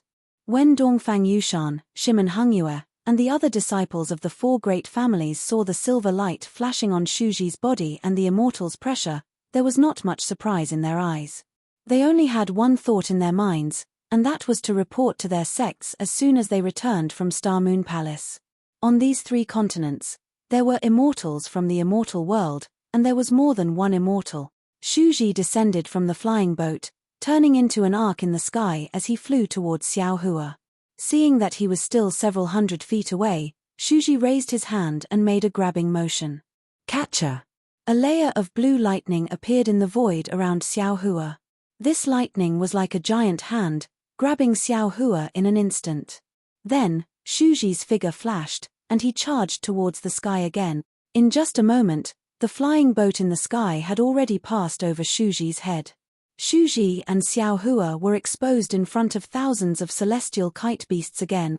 Aogg! The strange cries of the celestial kite beasts not only caused Shuji's figure to sway slightly, but even Xiao Hua's Niwen Palace was filled with sparks. Woo woo! Following the cries of the celestial kite beasts, hundreds of fire pillars fell from the sky. Before the fire pillars could get close, the space where Xiao Hua was already filled with an inexplicable sticky liquid. The space was about to collapse from the heat. Seeing this, Xiao Hua's liver and gallbladder were torn apart. He knew in his heart that even if he used all his soul power at this time, he would not be able to escape from this large-scale attack. Roar! At this moment of life and death, he heard Shuji's roar and the silver light around him shone brightly. Xiao Hua felt a strong force in the air near him. Then, the entire space was like a wave crashing toward him. His figure flashed and landed on the flying boat. Shuji!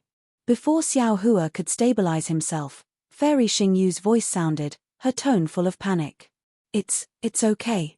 Although Shuji's voice was weak, he was very calm. Because the flying boat was attacked by the celestial kite beasts one after another, the Confucian cultivators, who were flustered, immediately calmed down. Listen to Xiao Hua. After Shuji finished speaking, he took out a pill from his arms and put it in his mouth. He did not say anything else. Looking at the silver light again, he saw blood with black flesh flowing out. Xiao Hua stood on the flying boat and stabilized himself slightly. He immediately said to Fairy Xingyu, Senior, don't worry about the meteor belt. You go and control the flying boat. We will fly out of the space fragment first. Okay. Although Fairy Xingyu was worried about Shuji, she could not do anything when she saw Shuji healing himself. She agreed and flew to where Dongfang Yushan and the others were and replaced them. Disciples of aristocratic families. Xiao Hua looked at Dongfang Yushan and the others and said, You must have some secret techniques that can be used here. Now, there is no need to hold back. Take them out. Go to the stern and block the celestial kite beast. Dongfang Yushan and the others looked at each other and nodded. Yes, Senior. Then, Xiao Hua walked to the front of the flying boat and opened his delusion breaker Dharma eye to take a closer look.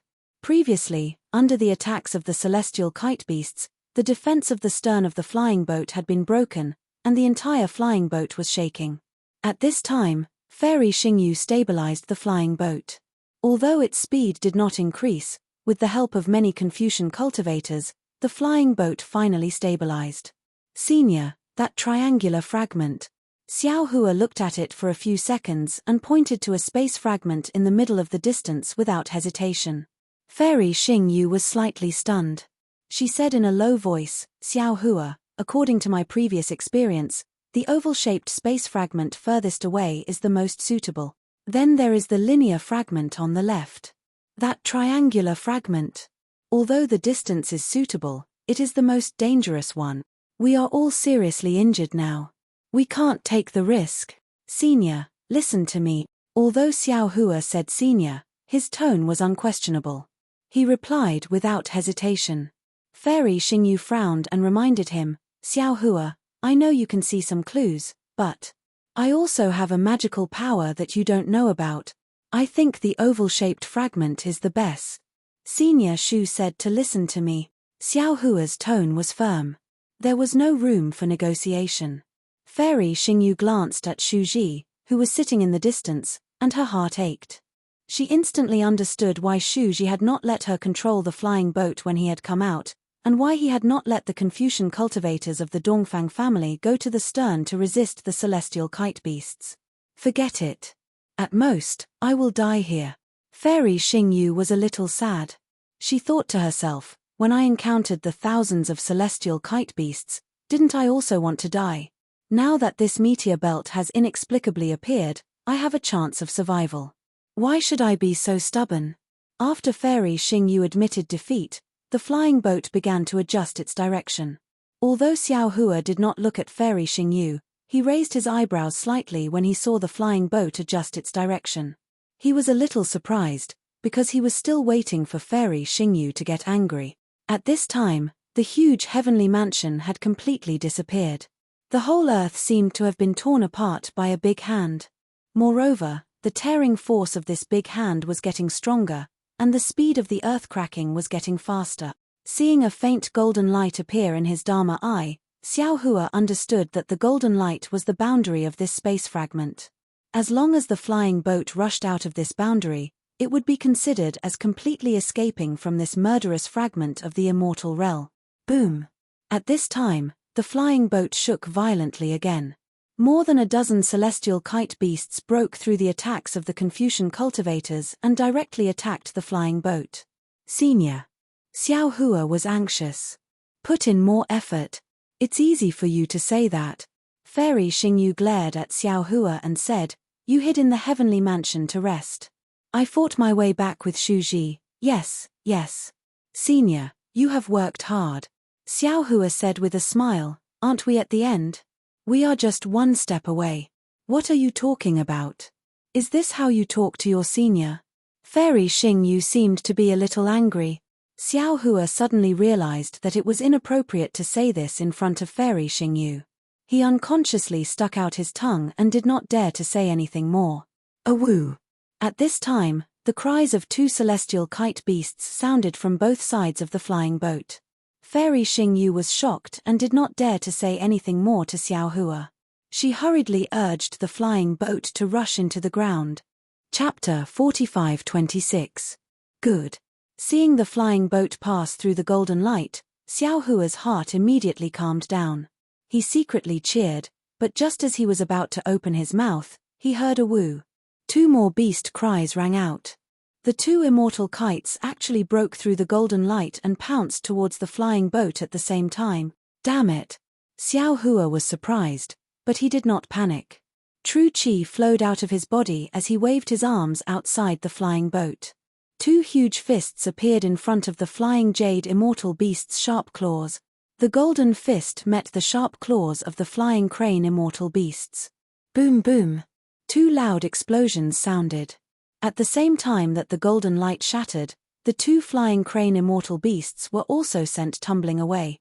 Ha ha ha! Xiao Hua howled. This is awesome. As he spoke, Xiao Hua raised his hand and grabbed something in his pocket. After that, he tossed it towards the back of the flying ship. Rumble. The jade talismans that were refined using natural primordial water exploded one after another. Even though not every single one of them was able to injure the flying ship, they were still able to resist the flying ship's attack. Of course, Xiao Hua's attack was just a drop in the bucket. The flying jade immortal beasts that had rushed out of the spatial fragment were still tightly chasing after the flying boat. Moreover, even more flying jade immortal beasts were enraged and began to flap their wings madly to chase after the flying boat. Senior. Xiao Hua flew in front of Fairy Xingyu and complained, How can these flying jade immortal beasts fly out of the spatial fragment? Can't those spatial restrictions stop them? Fairy Xingyu rolled her eyes at Xiao Hua and said, Who told you that the immortal beasts and demonic beasts in the spatial fragment can't come out? Since when did the spatial fragment have restrictions? Okay. Xiao Hua did not know whether to laugh or cry. Just pretend I didn't say anything. Senior, go and rest for a while. Leave this to me. You. Fairy Xing Yu was a little worried. Xiao Hua smiled and said proudly, I'm a human Mahayana realm cultivator. In the spatial fragment of the immortal realm, I was weak. How can I still be a scholar here? This is the immortal imperial equipment of the heavenly court. Fairy Xing Yu reminded him. Even the direct disciples of the four great families can't control it very well. Xiao Hua pondered for a moment and said with a smile, then Junior will give it a try. If there's anything inappropriate, how about Senior immediately take over? Fairy Xing Yu was also exhausted at this time and had been desperately holding on.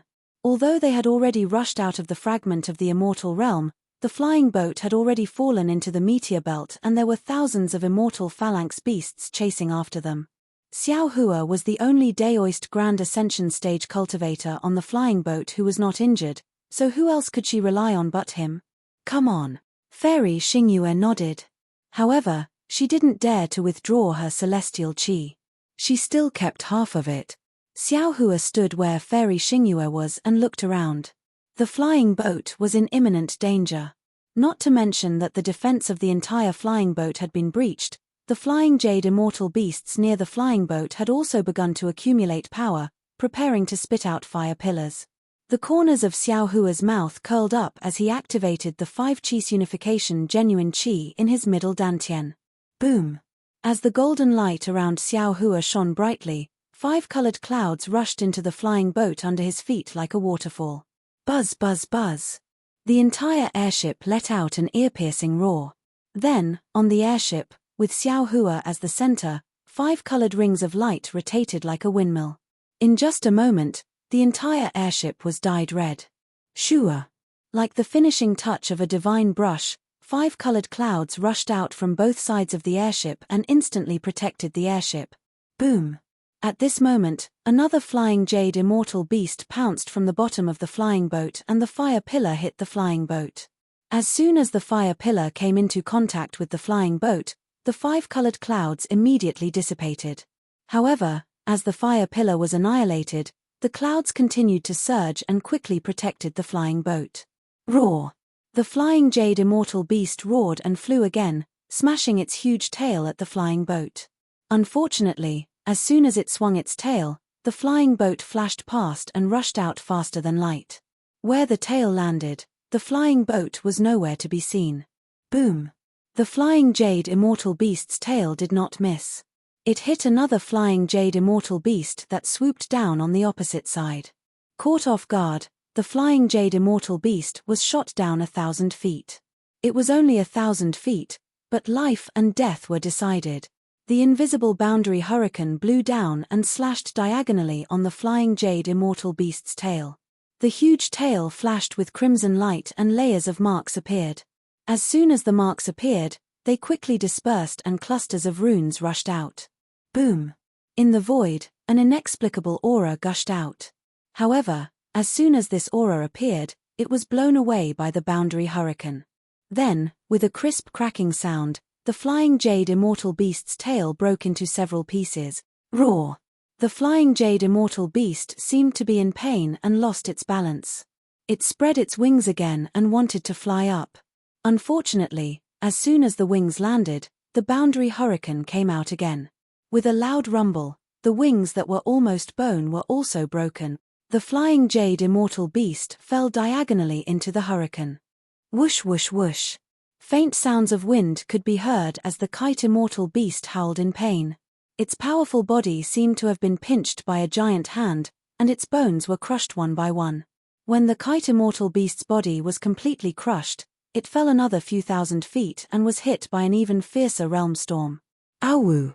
The kite immortal beast weakly groaned a few times before a bloody light appeared. The kite immortal beast was neatly cut into dozens of pieces of flesh and blood. These pieces of flesh only fell a few dozen feet before they were blown away by the realm storm and turned into nothingness. Roar! When a flying jade immortal beast was killed by the boundary hurricane, more flying jade immortal beasts rushed over from all directions and pounced on the flying boat. The loud whistling of the wind and the roaring of the flying boat had already covered the screams. Not many flying jade immortal beasts could see the blood of the dead. They only had eyes for the delicious flesh of the human race. Looking at the flying boat again, it did not directly rush towards the triangular space fragment as Fairy Xingyu had expected. Instead, it soared rapidly in the nearby space, like a proud phoenix spreading its colorful wings and dancing among the many ferocious beasts. Thousands of flying jade immortal beasts covered the nearby meteor belt. They roared and pounced on the flying boat, but the fire pillars and sharp claws missed the flying boat every time. Not to mention the disciples of the scholarly cultivator families who were frightened and pale. Even Fairy Xingyu, who was adjusting her breath with her eyes closed, had a slight change in expression. Seeing that the flying jade immortal beasts were angered by his provocation, Xiao Hua laughed loudly. The golden light around him soared into the sky again. The flying boat shook again and flew in a spiral toward the triangular space fragment in the meteor belt. Roar! A group of flying jade immortal beasts roared crazily and chased after the flying boat. Unfortunately, they had only flown a few hundred feet when the mysterious boundary hurricane immediately attacked. The powerful flying jade immortal beasts were squashed one by one and torn apart when they fell to the ground. Seeing this, the flying jade immortal beasts who were close to the flying boat panicked and began to flee left and right. However, the more they fled, the more they were killed. The flying jade immortal beasts behind them did not know what was going on. They still chased after Xiao Hua's flying boat. Just like before, after another 1,000 feet, countless blood clots were scattered again. The entire meteor belt was filled with blood mist. So this is what he's planning. Upon seeing Xiao Hua fly towards the triangular spatial fragment and kill a large number of flying crane immortal beasts every time he zigzagged for 10,000 feet, Fairy Xingyu finally understood. Although it's a little difficult to fly over this triangular spatial fragment, there are many realm tornadoes along the way.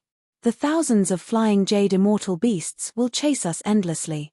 If we don't kill them in this meteor belt, we won't have a chance in the future. If we lead them to the triangular space fragment, we won't have a chance of survival.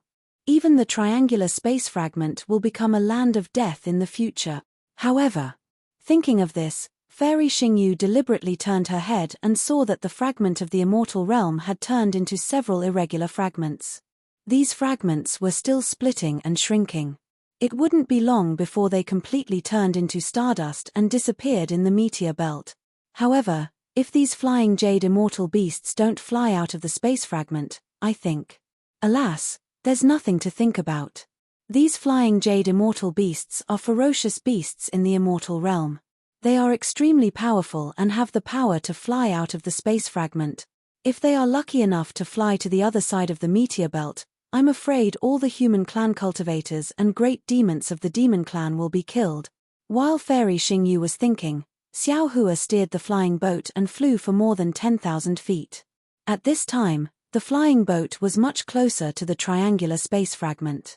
A faint fragrance began to emerge in the space around the flying boat. After the flying boat, there were no more flying jade immortal beasts that could safely chase after them. The hundreds of flying jade immortal beasts closest to them were being killed by the boundary hurricanes. After this slaughter, thousands of flying jade immortal beasts, who were panicking like headless flies, began to flee in all directions toward the meteor belt in the face of death.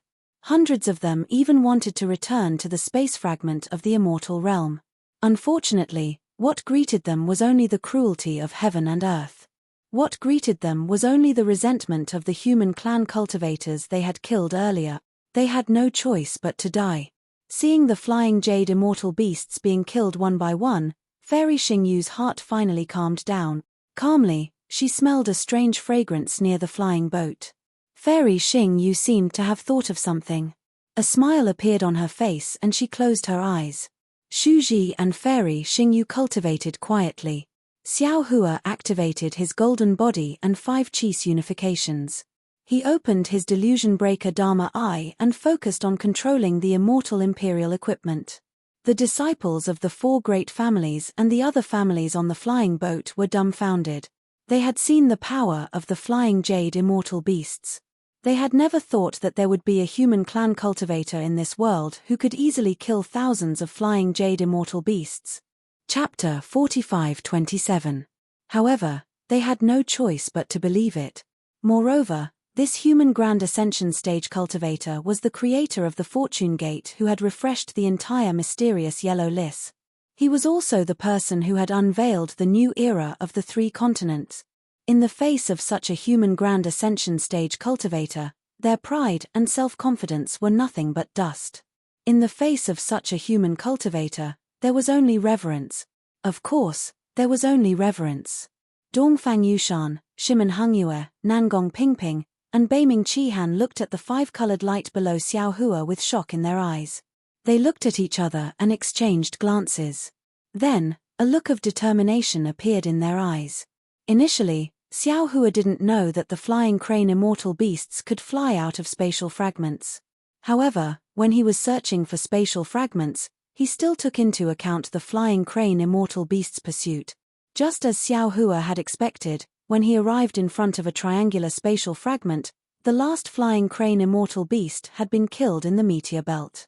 He couldn't use his spiritual sense in the meteor belt, but he could slightly release his spiritual sense. The greedy Xiao Hua naturally wouldn't let go of the flying crane immortal beast's soul. He had driven the flying boat through the flying crane immortal beast pack not only to provoke the flying crane immortal beast's anger, but also to search for its soul. There. Fairy Xingyu, who was meditating, didn't turn around when she heard the cries stop. She only looked at the approaching triangular spatial fragment and pointed in a certain direction. All right. Xiao Hua smiled and urged the flying boat to fly in the direction Fairy Xingyu had pointed out. After flying for thousands of feet, the triangular starlight of the space fragment changed. Under the starlight, clusters of clouds gushed out like willow catkins. The starlight also showed 5 colors at this time. Amidst the starlight, clouds covered the starlight, and a flower-like halo gradually bloomed as Xiao Hua urged the flying boat to speed up. The direction that Fairy Xingyu was pointing to was one of the petals of the flower. Naturally, Xiao Hua had also smelled the exotic fragrance. A tranquil mood arose spontaneously. The golden body that had been activated due to the fierce battle gradually faded away, and the delusion breaker Dharma eyes, which had been opened painfully, also slowly closed. As the airboat crashed into the halo, Xiao Hua felt a flash in front of his eyes. Then, an indescribably wonderful scene appeared in front of his eyes. It was a world of flowers. The entire land was covered with flower buds of various colors. Some were purple, some were red, and some were yellow. All kinds of colors bloomed beautifully on the land. All kinds of flowers on the ground were also covered in gorgeous colors. Green vines intertwined between the flowers. Even though the vines looked like they were covered in thorns, there were still bits and pieces of Xiaohua's naughty blooming. Looking at the left side of the airboat, there were layers of colorful clouds in the sky, which also looked like flowers. Inexplicable heavenly light fell on these colorful clouds, and wisps of brilliance gushed out from the clouds. An even more refined flowery appearance filled the entire sky. Swoosh. It seemed to be the sound of the wind, but it also seemed to be the sound of rain. Sweet and soft sounds came from all around, like a low melody. Xiao Hua couldn't help but withdraw his genuine qi and carefully remove the defense of the airboat, allowing the fine rain to fall on his body, face, and eyebrows. The wind was fragrant, and the rain was sweet. In the hazy drizzle, the whole world began to be intoxicated. What he liked the most was the sound of a clear spring flowing in the wind and rain. The pure sound fell into everyone's ears. Although no one had seen the spring water, they could already imagine how clear the spring water was. The cool breeze rose again, and thousands of branches and leaves rustled in the wind. It was as if they were singing, and also as if they were dancing. In just a moment, the singing had already filled the entire space, and the dance had already covered the earth. Xiao Hua stood there for a long time, looking at the ground that seemed to have been washed by water. The gorgeous flowers were like smiling faces. The drizzle didn't wet his body, but his heart was already wet. He took a long breath of the moist air, and a cool feeling instantly spread all over his body. It turns out that the world can be so beautiful. Xiao Hua couldn't help but murmur, "It's so beautiful that I don't want to disturb it." Xiao Hua, who had always taken advantage of every opportunity, had the rare thought of letting Xiao Gua out at this time. Xiao Hua. At this time, Fairy Xingyu opened her eyes, looked at the intoxicated Xiao Hua, and said with a smile, "What do you think of this space fragment?" "Beautiful." Xiao Hua thought for a moment and only said this word. It seemed that he had already remembered the word literary in his mind. Only this word could represent his mood. Fairy Xingyu didn't comment. She raised her hand and pointed at the road. "Do you see the flower path on the ground?" Xiao Hua lowered his head. Sure enough, among the thousands of flowers, there was a seemingly winding path. It passed through the flower field, slanted over the high slope, and disappeared into the dreamlike rain and fog. "Just fly along this flower path." After Fairy Xingyu finished speaking, she closed her eyes and adjusted her breathing again. Xiao Hua didn't dare to be negligent. Although he was reluctant to give up the beautiful scenery, he still urged the flying boat and released his divine sense. He carefully took precautions and flew along the flower path into the distance. After flying for a while, Xiao Hua had already sensed the awe-inspiring qi in this space fragment. He understood that this must be a fragment of some Confucian cultivation world. Seeing Xiao Hua urging the flying boat in front of them, Dongfang Yushan and the other disciples of the aristocratic families didn't dare to disturb him. After waiting for a few hours, a rare mountain ridge appeared in front of the flying boat. Xiao Hua's divine sense swept over it, and he couldn't help but be surprised. When Xiao Hua urged the flying boat to land on the mountain ridge, a dazzling meteor belt appeared in front of everyone's eyes again. Xiao Hua looked at Fairy Xingyu, who had a strange smile on her face, and asked curiously, "Senior, how did you find the exit of the space fragment so easily? Could this be an illusion?" Hee. Fairy Xingyu enjoyed Xiao Hua's surprise very much. She covered her mouth and laughed. "Who told you that you have to fight to the death in every space fragment? Actually, to be honest, we didn't come to the Star Moon Palace to risk our lives. Many space fragments are as quiet and peaceful as this flower realm. There's no need for dharmic powers, divine abilities, or even flying. As long as you walk obediently, you'll definitely find the exit. Otherwise, how could I let the Star Moon Palace be a reward from Zhai Xinglu?" Xiao Hua, who was used to seeing bloody trials, smiled bitterly. He shook his head, flew up from the flying boat, and placed his hands behind his back. There were no clouds under his feet as he slowly landed among the flowers. Although his feet were a little muddy, Xiao Hua didn't mind. Instead, he walked step by step. With a glance, another kind of feeling was born in his heart. It was as if he had suddenly returned to the sea of flowers tens of thousands of years ago. In that pavilion, there was a beautiful woman, 2 fiery hearts, 3 cups of heartless wine, and 4 affectionate eyes. "Is she okay?" The flowers turned into a person again. The beautiful, strong, gentle, and generous Xin Xin. Xiao Hua could leave freely, but on the flying boat, how many dared to leave? Dongfang Yushan and the others stood there respectfully, not daring to say a word. "You all can go too. It's rare to encounter this flower realm, and there might not be another one in the future. Enjoy the beautiful scenery here. Don't let down God's good intentions."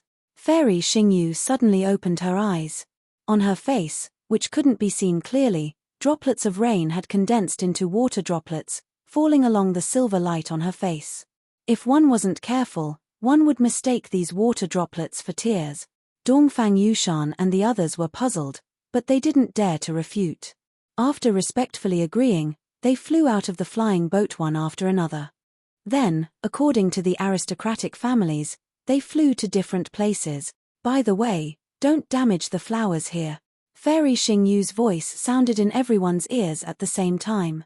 "Every flower here has a story, and every petal has a memory. You can't afford to pay for it." "Yes, we understand." Everyone was even more puzzled. However, when they looked at Shuji and Fairy Xingyu, who were sitting on the flying boat, they became thoughtful. Of course, it was really difficult for ordinary people to not touch the flowers. However, it was easy for these disciples of the aristocratic families of Confucian cultivators. They only needed to urge the clouds slightly to ensure that they wouldn't get close to the flowers. Naturally, they wouldn't damage the flowers. However, how could such a beautiful scenery be compared to the beautiful scenery in Xiao Hua's eyes? Seeing that the disciples of the aristocratic families were following the rules, Fairy Xingyu smiled bitterly. She retracted her gaze and looked at Shuji, who was not far away, whose silver light had begun to fade. Her eyes were filled with sweetness. She whispered, "Shuji, it seems that your divination skill is really useful. We've searched for the flower realm several times, but we didn't encounter it. Xiao Hua actually came in again by accident." With that, Fairy Xingyu floated up and walked to the side of the flying boat.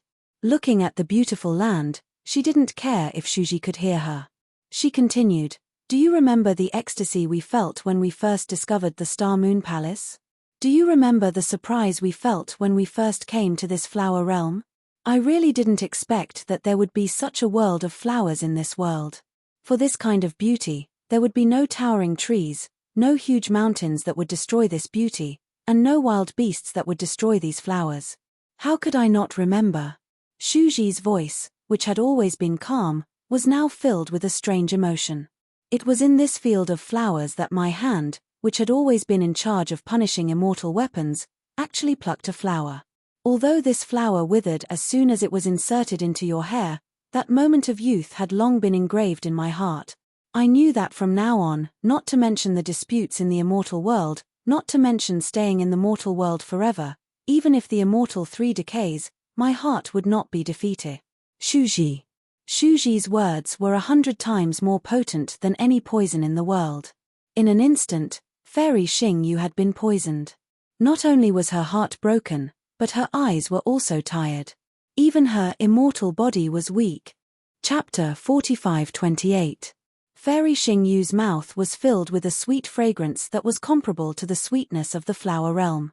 Her languid voice was a little greasy, and her eyes were moist. She looked at Shuji and said in a low voice, You can actually say such shameful things. I thought you were like heavenly thunder, only upright and cold. I still remember you carefully burying the withered flower in the soil with heartache. I also remember you saying that when we came back, we would go and see the new flower together. However, it's been a long time since then. Even if there were more than 10 flowers, they would have withered, let alone one. Don't worry, Shuji. I've already seen it. The flowers have grown again. The flowers are different, but my feelings are still the same. Fairy Xingyu was a little flustered. She hurriedly said, as if she was confessing her feelings. Yes. Shuji did not show his appearance. He only said in the silver light, there are many female cultivators who love flowers, but I've never seen a female cultivator who buried flowers. Xingyue, although you are strong, bad-tempered, unyielding in your words, and even have many schemes in your heart, just seeing you bury flowers is like seeing a real Xingyue. I think, you may be the person I should meet in this life. Chimpage. Fairy Xingyu pouted and said with a smile, have you met many female cultivators? I thought, your story of burying flowers was already a very sad and beautiful story, but looking at Xiao Hua now, I seem to see an even more sad and beautiful picture. I think Xiao Hua is also a person with a story in his heart. Shuji did not know whether he was intentional or not, but he brought the topic to Xiao Hua again. Xingyue Fairy seemed unwilling to break the sweetness at this time. She also nodded and said, you're right. According to the records in the Hall of Heroes, Xiao Hua doesn't have a dual cultivation partner. This makes me feel very strange. Shuji immediately thought of Juxia, who was mentioned by Xiao Hua. He was about to speak, but he felt that it was inappropriate, so he did not continue. Fairy Xingyu said again, however, it is said that he met a female cultivator named Li Jing at the Jade Pavilion conference. Later, the two of them traveled together for a while and went their separate ways.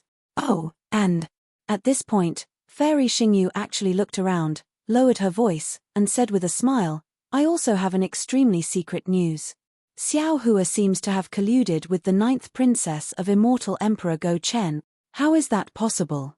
Shuji scoffed without even thinking about it. I'm afraid you're just guessing.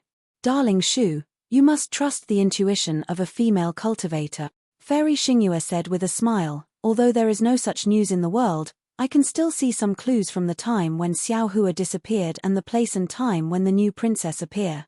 What's more, Didn't you see that the flying boat that Xiao Hua just used is the Heavenly Court's immortal imperial equipment? If Xiao Hua doesn't understand the 5 Qis unification technique, how can he activate it? This has nothing to do with the new princess, right? Shuji smiled bitterly. Fairy Xingyue blinked mischievously and said with a smile, how about I tell him the news that the new princess has been suppressed and see his reaction? Page, if there is no Confucian family here, you can just say it. Shuji warned, if you say it in front of them, won't you be causing trouble for Xingyue? Hihi, I know. Fairy Xingyue said with a smile, I'll just send a voice transmission. At this point, Fairy Xingyue's smile slowly disappeared. She looked into the distance and said, the Dongfang family really can't hold back anymore. Dongfang Yushan has gone to find Xiao Hua. Xingyue. Shuji suddenly said, let's not talk about these mundane things. I remember the last time you came to the Flower Realm, putting aside the fact that the two immortals were greatly moved by the fragmented space, Dongfang Yushan moved his body and landed beside Xiao Hua. He looked at the muddy water on the flower path and frowned slightly. He gritted his teeth and hesitated again. At this time, Xiao Hua's voice rang out, you are a disciple of the Dongfang family, right? Why are you looking for me? Dongfang Yushan was overjoyed. He was afraid that Xiao Hua would ignore him, so he hurriedly bowed and said, I am Dongfang Yushan, a direct descendant of the Dongfang family. I deserve to die for disturbing Senior's flower viewing. Xiao Hua replied indifferently, since you already know, why bother coming over? To tell you the truth, I'm also a person of culture. Whenever I see beautiful scenery, I'll linger on it.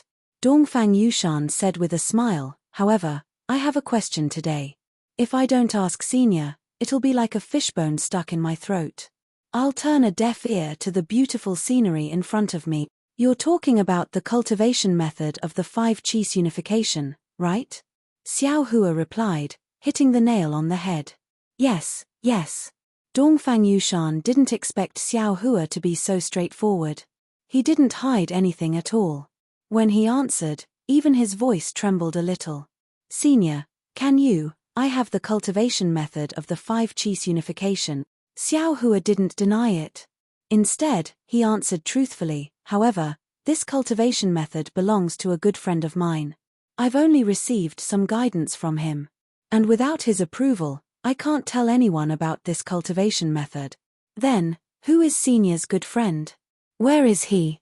Dongfang Yushan hurriedly asked. My good friend is called Wen Chu. Xiao Hua smiled. As for where he is, that's not something I can know. However, when I return to the hidden immortal mainland, I'm sure he'll hear the news and go to the Soaring Dragon Mountain range to find me. That's good, that's good. Dongfang Yushan smiled.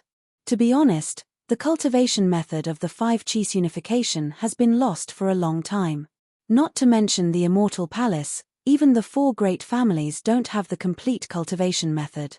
If Senior's good friend can teach the cultivation method of the 5 Qis unification to the 4 great families, when Xiao Hua heard this, he immediately waved his hand and said, you don't have to tell me about this. Just look for Wen Chu in the future. Yes, yes. Dongfang Yushan nodded like a chick pecking at rice. I know.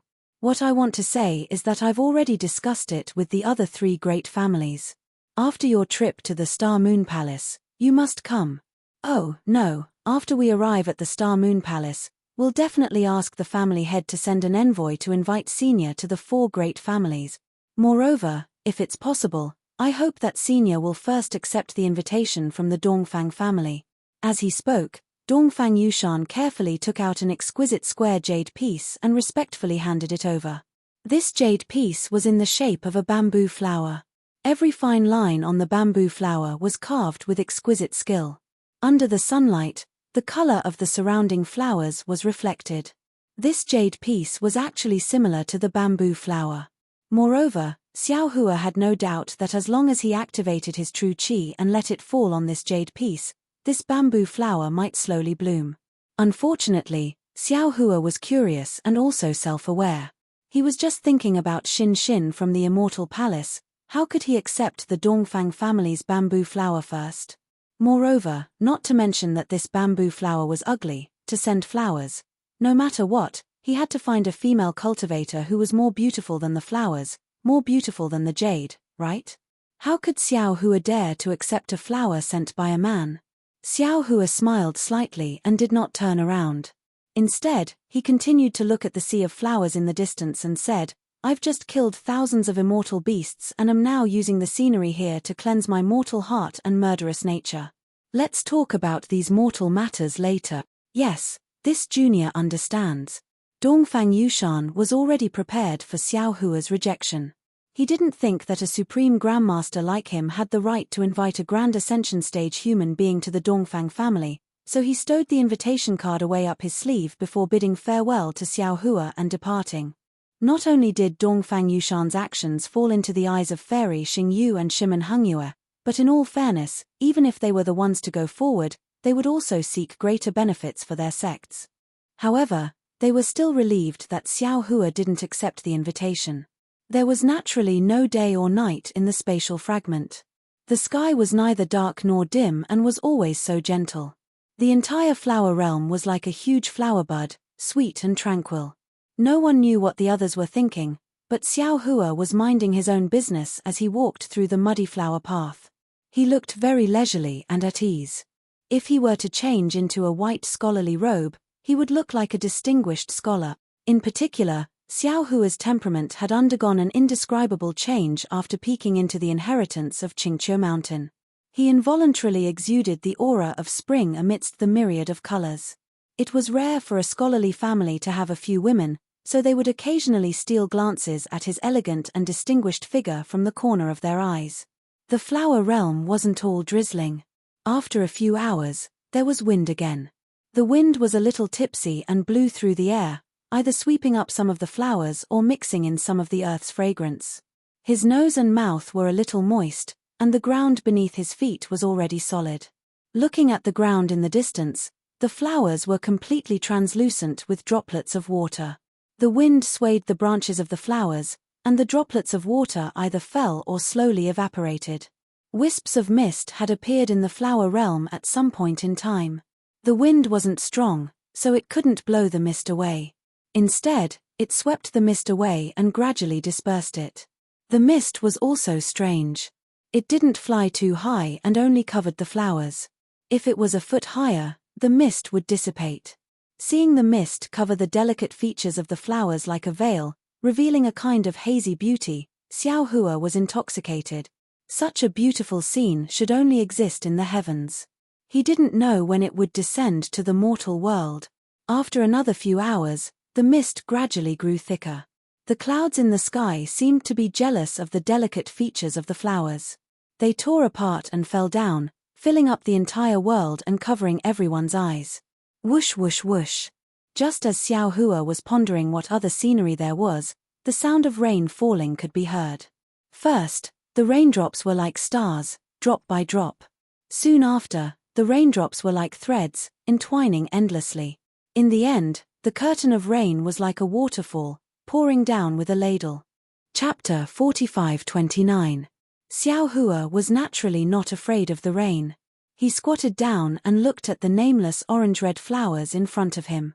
These flowers first swayed gently when the rain fell, as if they could not bear the burden. When the rain became heavier, the branches of the flowers also tilted, but the branches seemed to be resisting, straightening from time to time. However, the petals also began to fall. The heavy rain fell like a torrent, splashing loudly. The entire branch of the flowers had completely fallen. The flowers in the rain were very miserable. The petals fell one by one, and the whole ground was covered in fallen petals. The petals floated gloomily in the watery water. How could they be as bright as before? People's hearts always change. There will always be a time when it blooms. Xiao Hua's heart felt a little strange. He looked at the sky and wanted to disperse the rain clouds, but after a moment, he sighed and let out a low groan. With a sway of his body, he landed on the flying boat again. Shu Ji and Fairy Xingyu were both satisfied and did not care about the rain. The two of them seemed to be holding hands. Xiao Hua turned around and let go. Xiao Hua smiled slightly. Just as he was about to speak, he saw that Shu Ji's body was still covered in silver light. His heart sank unconsciously. He frowned and said, "Senior, what about your physical body? Didn't you say that there will always be a time when it blooms?" "There's always a time for flowering," Shuji said calmly. "It's time for me to change my physical body. Don't worry." "That's good." Shuji had actually said this before. Xiao Hua nodded slightly and said, "According to the Buddhist sect, the physical body is a bag of skin. It's the most burdensome, that's what the Buddhist sect said. It's completely opposite to the path of our Tao sect." Fairy Xingyu said disdainfully, "Try not to change your physical body. I'm afraid you can't even ascend to the immortal world." Of course, Xiao Hua was not here to discuss cultivation with Fairy Xingyu. He smiled and looked at Shuji, saying, "Senior, how did you meet the family of Confucian cultivators?" Shuji didn't hide anything and told him the whole story. In fact, it was similar to what Xiao Hua had thought. While Xiao Hua was cleaning up the Yi Qiong heavenly residence, Shuji and Fairy Xingyu had gone to investigate the exit of the spatial fragment. At the same time, they had also investigated the whereabouts of the flying crane immortal beast. Because their strength was greatly reduced, they were very careful and did not dare to follow the flying crane immortal beast too obviously. Moreover, Fairy Xingyu could not use her star shuttle and had to rely on other secret techniques to find the meteor belt.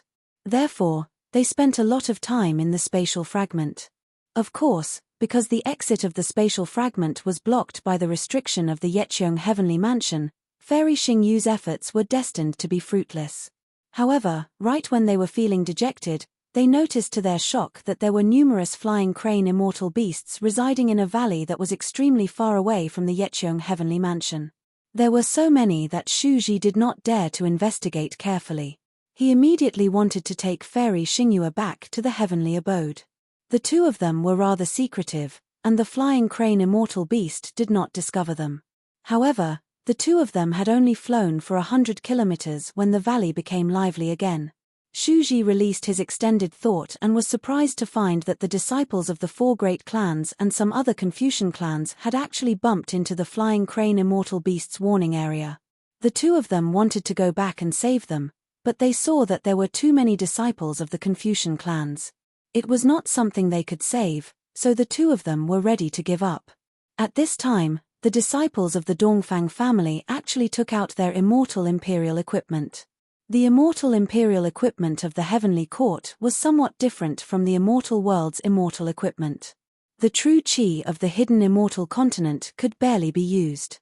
Moreover, the immortal imperial equipment could also be used in the immortal world fragment. Seeing this, Shuji and Fairy Xingyu naturally had to go back and save them. However, even if the two of them rescued many disciples of the Confucian clans and used their immortal imperial equipment to escape from the valley where the flying crane immortal beast was, they had successfully lured thousands of flying crane immortal beasts out. In the absence of an exit, Shuji had no other place to escape. He could only rush back to the Yeqiong heavenly mansion and bring Xiao Hua along. Naturally, they did not expect that they would meet Xiao Hua, the immortal Xiao Hua, who was good at creating miracles. Before they could see the shadow of the Yeqiong heavenly mansion, the entire immortal world fragment shook. Then, a strong restriction fluctuation rushed out from the heavenly mansion. Of course, Shuji and Fairy Xingyu knew that there was a change in the Yeqiong heavenly mansion. They were overjoyed. As long as the restriction of the heavenly mansion was triggered, they could hide in the heavenly mansion. Naturally, they would not be afraid of the flying crane immortal beast's attack. Unfortunately, their joy was that they were too close to leaving the heavenly mansion. When they saw the heavenly mansion, the shadow of the starry sky, and the meteor belt, they knew that the door of life had been opened for them. Unfortunately, in order to save the disciples of the Confucian clans, Shuji and Fairy Xingyu had used too much immortal spirit qi. They could not rely on their physical bodies to absorb immortal spirit qi from the space fragment. When they saw hope, they were already at the end of their rope. At that time, even if Shuji did not go down to save Xiao Hua, he would definitely not be able to hold on until he used the immortal imperial equipment to fly into the meteor belt. Fortunately, Shuji sacrificed his physical body to bring Xiao Hua onto the flying ship. Xiao Hua, who was good at creating miracles, naturally brought the immortal imperial equipment to the flower realm. Sigh, It's too dangerous. Xiao Hua sighed. He knew that this fragment of the immortal world was different from the ruins.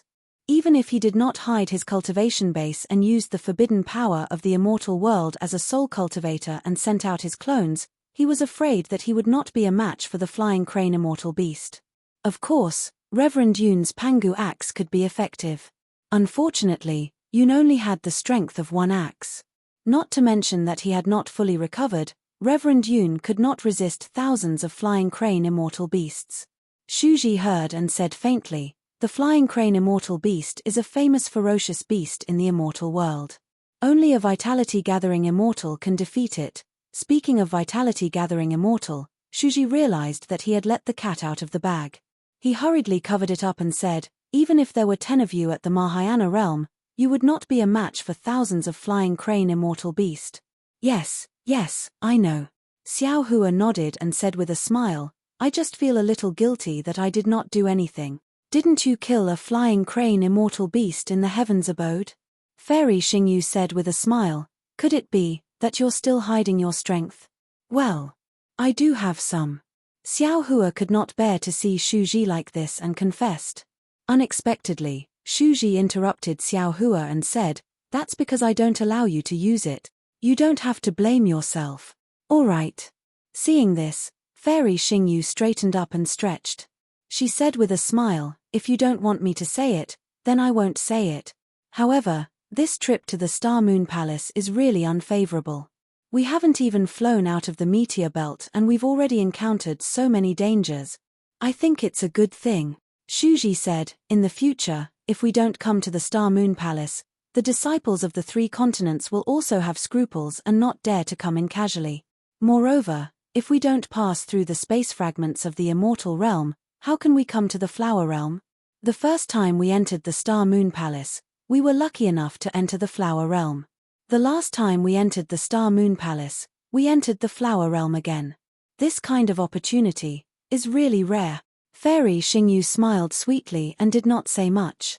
At this time, silence spoke louder than word. Seeing that the rain was gradually getting lighter, Xiao Hua pointed at the meteor belt and asked, "Fairy, where should we go now?" "I don't know either. I'll follow your arrangements." Fairy Xingyu said lazily, "The meteor belt is changing. The last time we went out of the flower realm, we fell into a pillar-shaped space fragment. This time, there is no pillar-shaped space fragment in this meteor belt. How would I know where to go? You can see the turbulence in the realm, and we have the immortal imperial equipment under us. Everything is ready, so I don't have to worry." "All right." Xiao Hua nodded. He forced himself to open the delusion breaker eye for a moment, then pointed at the curved-like space fragment and said, "Then we'll fly to that space fragment." Then, Xiao Hua sent a voice transmission to Dongfang Yushan and the other disciples of the Confucian aristocratic family to return to the flying boat. He did not discuss with them and activated the flying boat again. At this time, the rain in the flower realm suddenly stopped and the clouds dispersed.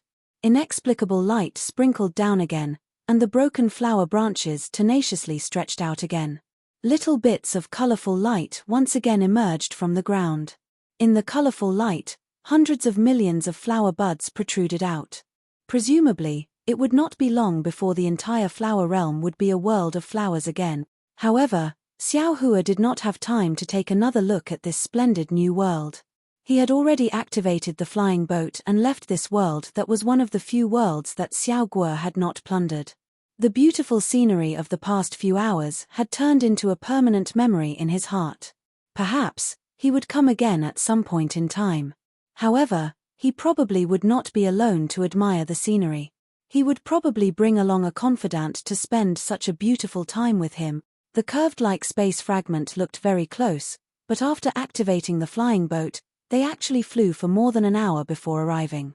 After rushing into the halo of the space fragment, what hung above Xiao Hua and the others was a barren continent.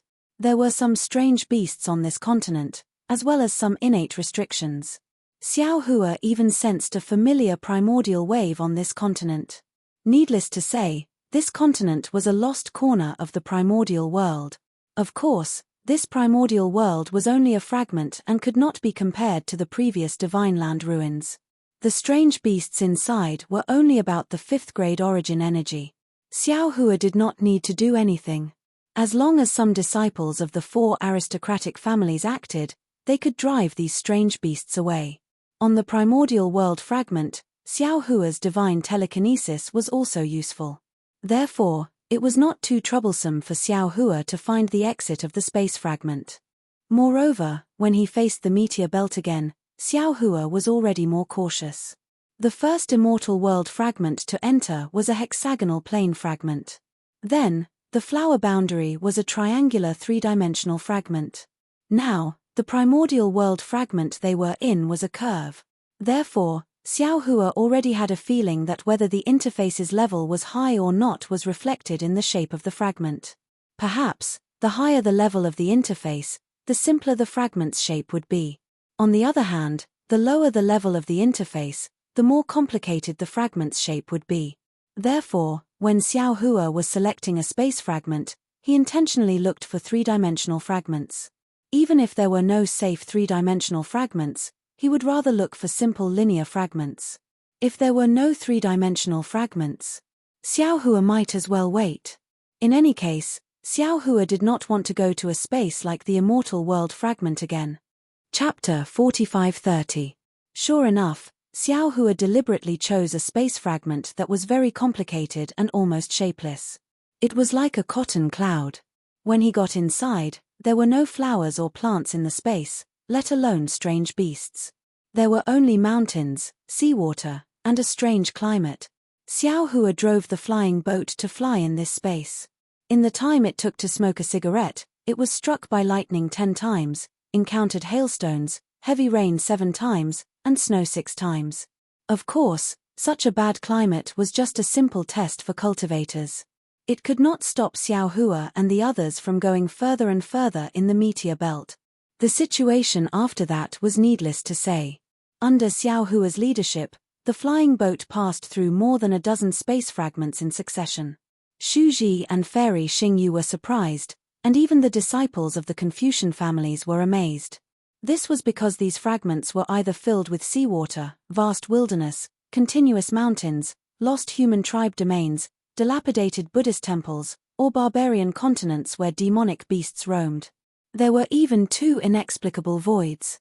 These voids did not have the transmission channel that Fairy Xingyu had mentioned. They were completely composed of thunder, lightning, and clouds. There was no land, no sea, no humans, and no beasts. However, it was also strange. The dozens of spaces that Xiao Hua passed through were not particularly dangerous. Along the way, they were quite free. However, when the flying boat rushed into a space covered with green vines again, Fairy Xingyu could not help but say, "Spiritual Master Xiao, are you here to play in the meteor belt? Or do you want to pass through the meteor belt? If you want to play here, I'll let the female disciples of the Confucian families play with you, okay? When you're done playing, how about you take us out of this meteor belt?" "Elder sister." Xiao Hua smiled bitterly and said, "Do you think I'm playing? Don't you think I'm racking my brains to find a way out?" "I don't see it." Fairy Xingyu replied, "I just see you flying around comfortably. Back then, when I took the disciples of the Star-Picking Tower into the Star Moon Palace, we only passed through 4 or 5 space fragments to reach the other side of the meteor belt. Look at you, there are more than a dozen space fragments, but you haven't seen the edge of the meteor belt. And what do you want me to say about you? I've passed through the meteor belt many times. Apart from the flower realm, I've seen more than 10 spatial fragments that you've passed through. Why haven't I seen any of these spatial fragments before? Big sister, there are millions of spatial fragments in this meteor belt. There are also millions of paths leading to the other side of the meteor belt. Does the path that I choose have to be the one that you have walked on?" Xiao Hua pressed down on the flying boat and stopped in midair. He turned around and smiled. "Don't you think that the path this junior has chosen is very safe? You still have the nerve to say it's safe." When it came to safety, Fairy Xingyu laughed and retorted, "I never thought that I would almost die in the meteor belt. Then, there's nothing I can do." Xiao Hua shrugged his shoulders. He raised his head and looked at the green vines that covered the sky and said, "Why don't you drive the flying boat and pass through the meteor belt?" "Xingyue." Shuji frowned and said, "Don't use people you don't suspect. Now that Xiao Hua is driving the airboat, let him make his own decision." Shuji. Fairy Xingyue raised her eyebrows and said, "Take a look. Where did he drive the flying boat to?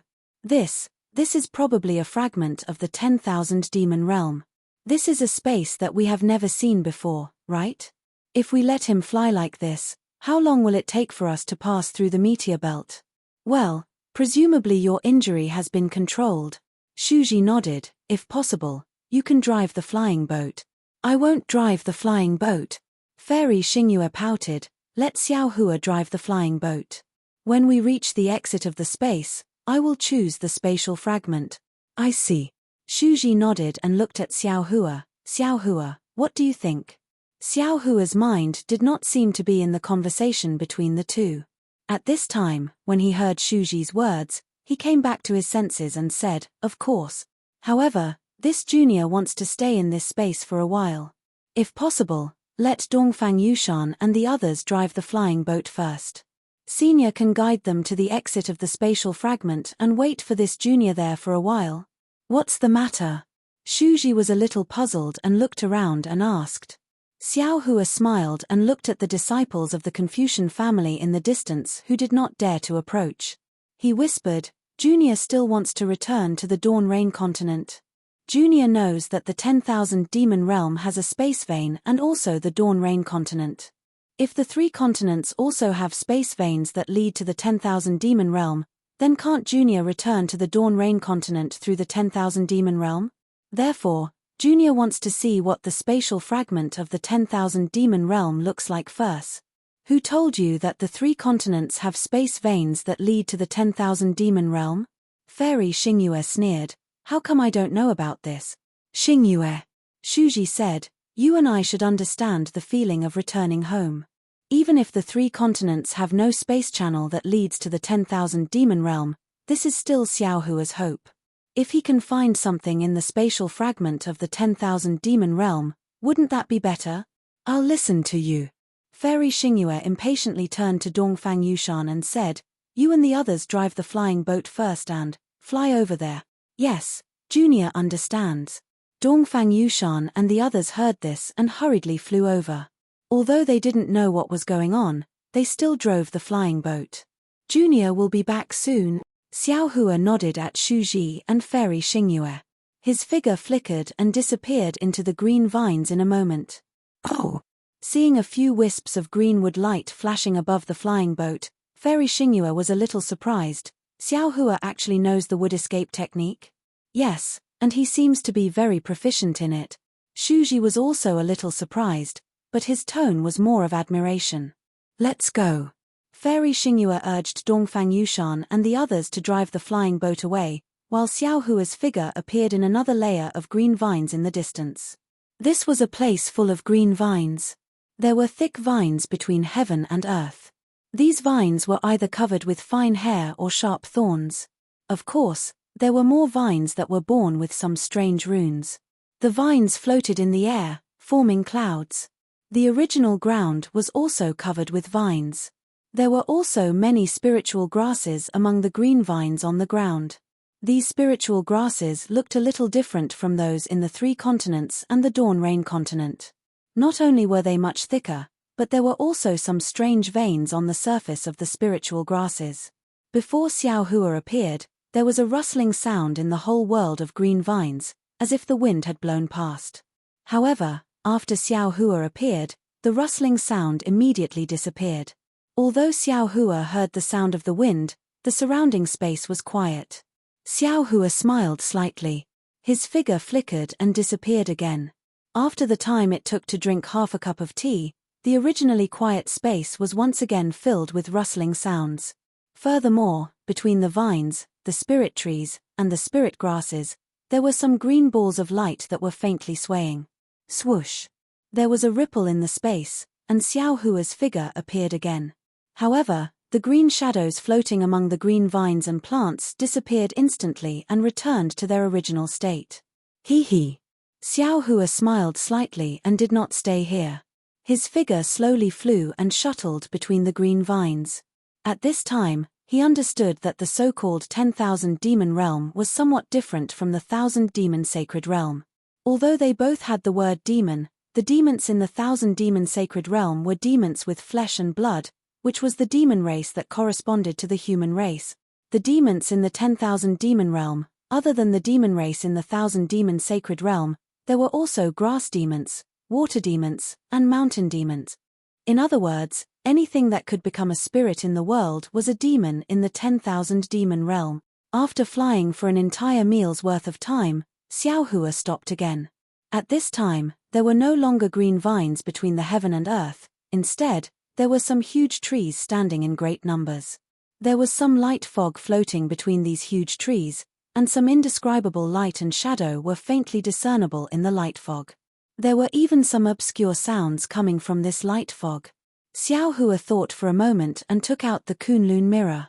As the light vibrated, Xiaoguo flew out from the Shenhua continent. Master! When Xiaoguo saw Xiaohua, her small mouth flattened and cried out. She choked and said, "This little one is useless, this little one is ashamed to face Master." "Ah! What's wrong?" Xiaohua was shocked. "Xiaoguo, don't worry, tell me slowly." "Master, I can't grow the spirit grass that you asked me to bring home." Xiaoguo wiped her tears as she recounted the whole story in shame.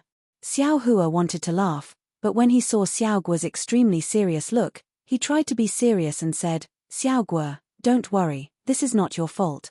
It's Master who didn't think it through." "Is that so?" "Master, it's not that this little one didn't do it well." Xiaoguo was surprised. The crystal clear tears still hung on her face. Xiaohua nodded and said, "Of course, those spiritual herbs are not ordinary spiritual herbs. They are the immortal herbs used to refine the golden core you saw last time. He can't plant them on the Shenhua continent. Haha, so it's like this. This little one thought that this little one didn't need them." Xiaoguo's tears turned into laughter. Her curved eyes were filled with tears. She was extremely cute. Xiaohua lovingly wiped away the tears in the corner of Xiaoguo's eyes and said, "Don't worry about those immortal herbs, Master has more important things to give you." "Okay, Master, please tell me." Xiaoguo puffed out her small chest and said, "This little one will definitely complete it. You can definitely do this." Xiaohua smiled, but suddenly he thought of another thing and asked, "What about that Ganoderma? Master hasn't seen it for a long time."